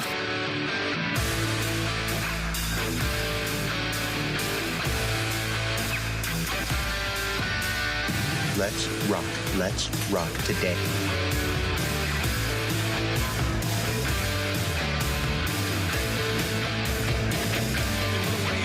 Your chance to win a 4-pack of tickets to Tuesday night's Budweiser Bash game, Cardinals and Mets. It's the next Bud Bash game of the 2024 season and includes a limited edition Tony Womack bobblehead. Get all the details on this season's series of Budweiser Bash Cardinals games now at cardinals.com/promotions. And you can win a 4-pack right now by texting in to 314-399-9646, 314-399-YO-HO to win Budweiser Bash tickets for Cardinals and Mets on May 7th. All right, so with that being the case, you have to answer a question, and Matthew has that question for you. Matthew, what do you got? There was one season in Tony Womack's career where he received MVP votes. For which team was he playing for when he received those MVP votes? Good question. Good question. All right, I'm glad that one wasn't on the fight. He was part of a pretty good Cardinals team. Maybe did he sneak in for as the fourth Cardinal receiving MVP votes that year? The MV4. What? Yeah. I don't know. All right. What else we got on Rocc? Well, it's funny. And Roll? In the break, we were talking about how we want our entertainment and we don't really care how we get it. And you know what? That's how I always feel, and that's how I've always felt when it comes to the NFL. I should have years ago stopped watching it, but I can't stop watching it no matter how just terrible it is. And well, I think it's going to get a little bit worse. I don't think we've talked about this. This kind of skirted by in the background of the draft last week. But here was Roger Goodell on the Pat McAfee show talking about the potential future of the NFL. Well, I think we're good at 17 now, but listen, we're looking at how we continue. I'm not a fan of the preseason. I don't think we need preseason. Waste of time, right, and energy. I don't buy it, and I don't think these guys like it either. Well, they have to spend full price. But the reality is, I think I'd rather replace a preseason game with a regular season any day. That's just picking quality, right? So if we got to 18-2, that's not an unreasonable thing. The other thing it does, which I thought you were going to, is that ends up on President's Day weekend, which is a 3-day weekend, which makes the Sunday night, and then you have Monday off. So the last thing he was referring to there, if you didn't get what he's referring to, is that the calendar would then be extended by 1 week, which would then put Super Bowl Sunday on President's Day weekend, which would mean that there would be a baked-in day off now on the Monday after Super Bowl Sunday. Obviously, the part I'm focusing on is the just completely flippant way that he just said, well, the reason we would switch out one more preseason game for another regular season game is it's all about quality, right? And just completely ignoring the actual variables that matter in this decision. I'm not shocked that Goodell's doing it. That's his job, is to be a spokesperson. But just completely just to ignore the actual variables and just be like, well, I mean, the only reason we have this decision is because of quality, right? Not anything else. It was incredibly disingenuous by Goodell. You mean like adding an extra game for television money? Yes. Yeah, and, that would. And just trying to equate a preseason game and a regular season game in just the actual thing we're talking about, which is just the wear and tear on an athlete's body. Well, like, did you that's not the see actual that discussion. There was over 50 QBs this year. Yeah. There was over 50 QBs, and the starters were getting mangled. I don't know if they could hold up. I mean, seriously, I don't know if players could hold up for an 18-game season. Well, they're doing fine for a 17-game season. They're still entertaining in the 17th game, so I'd love it. Will they still have a line on it? Yeah. That's all that really matters. Yeah. That is all that really matters. It's the truth. I love the 3-day weekend, though. Yeah, he's smart. He's thinking ahead. And you know what? He's playing to the crowd. I wonder, isn't it crazy that they used to have 6 preseason games and 14 regular season? Mm-hmm. Yeah. So, and it took him until now to say I'm not a big fan of preseason. I have not liked preseason football for a long, long time. So would you push back training camp then a week? That's a good question. Yeah, why would you need an extra week? You could start it on, I guess from a TV standpoint, you still want to have the Hall of Fame weekend, so 2 teams still start early. But yeah, start everybody else on August 1st. Yeah, I was thinking you got to make the schedule work, and if you did that and added a regular season game, take away a preseason, then you're adding 3 weeks of training camp prior to a game? No, 2 weeks. You're probably going to have 2 bye weeks, too, for every team. That's a good point. I don't want to like Roger Goodell, but I will say that those are 2 pretty good ideas, especially moving with the 3-day weekend. It's something that needs to be done with the Super Bowl. He's a bad guy. He is a bad guy, but the thing is the NFL is so hard to just stop paying attention to. They're unbelievable, aren't they? It's the best reality TV out there. It really is. My daughter and I were talking last night about how great and smart it was for them to react to the NFL is scripted conspiracy theories with ads. Yeah. It was great, to say, hey, okay, now we've got the script. And my favorite one was when somebody wanted to write Mahomes out of the script, and Mahomes says, hey, guys, I'm right here. I wonder what the appetite would be for the players. I mean, this would have to be approved by the Players Association, too. Mm-hmm. What kind of money is involved for them is... I guess the cap would go up. More guys make money, and they'd probably be for it, I would assume. And there's a new leader of the NFLPA, not DeMaurice Smith, who is stridently against multiple games. And I would think that with younger players, I don't think that Aaron Rodgers has any teeth anymore. He voted against the 17-game schedule. But I think for most players, they say, one more game, but another $500,000, I'll take it. Mm-hmm. Lesser players for sure. Yeah. Guys that are just hanging on a roster would say, yeah, I get the extra money and I really don't play anyway, so why not add the game? Yeah, and the starters already don't play in the preseason. Even if there's only 2 preseason games, they won't play. Nope, they will not play. So pretty good for them. Good stuff. Matthew, thank you so much. Who was that team that, by the way, Tony Womack got MVP votes with? Just his 3rd year in the league. It was with the Pittsburgh Pirates. Oh, wow. 1997. I would have gotten that wrong. I would have thought the Arizona Diamondbacks. Yeah, when they won the World Series. Exactly. Pretty Had good. a walk-off hit against the Cardinals. And he was their shortstop, right? Yes. It was really the first time he ever really played. Like, he was his 3rd year in the league, but he hadn't really played at all. He pretty much as a rookie stepped out and batted .278 with 60 stolen bases, 50 RBI, 26 doubles, 9 triples, and 641 at-bats. I mean, it was a pretty solid season for a 27-year-old that no one had ever really seen before. That's a great job today by our producer, audio, video engineer, the one, the only Matthew Rocchio. Thank you. Pleasure. Brooke, did you have fun today? Of course. Are you going to skedaddle? I got to skedaddle. Yeah, I said that earlier, Dan. I have to skedaddle right after the show. Good so word. I will miss the meeting afterwards. Post-production meeting? Yes. Okay. Where a lot of great ideas come through. Danny Mac, awesome as always. You too. Pleasure. That is this edition of the Opening Drive on 101 ESPN. We've got a balloon party coming up with T-Mac and Ajax, followed by BK and Ferrario 11 to 2, and then the Fast Lane 2 until 5:30. 5:30 or 6? 5:30. Oh, no, yeah, 6. Yeah, 6 o'clock. Okay, till 6. And then we've got Stars and Golden Knights tonight at 6. For all of us, Thank you for tuning in, texting in, and being a part of the show. Till tomorrow morning at 7. Have a great hump day, St. Louis.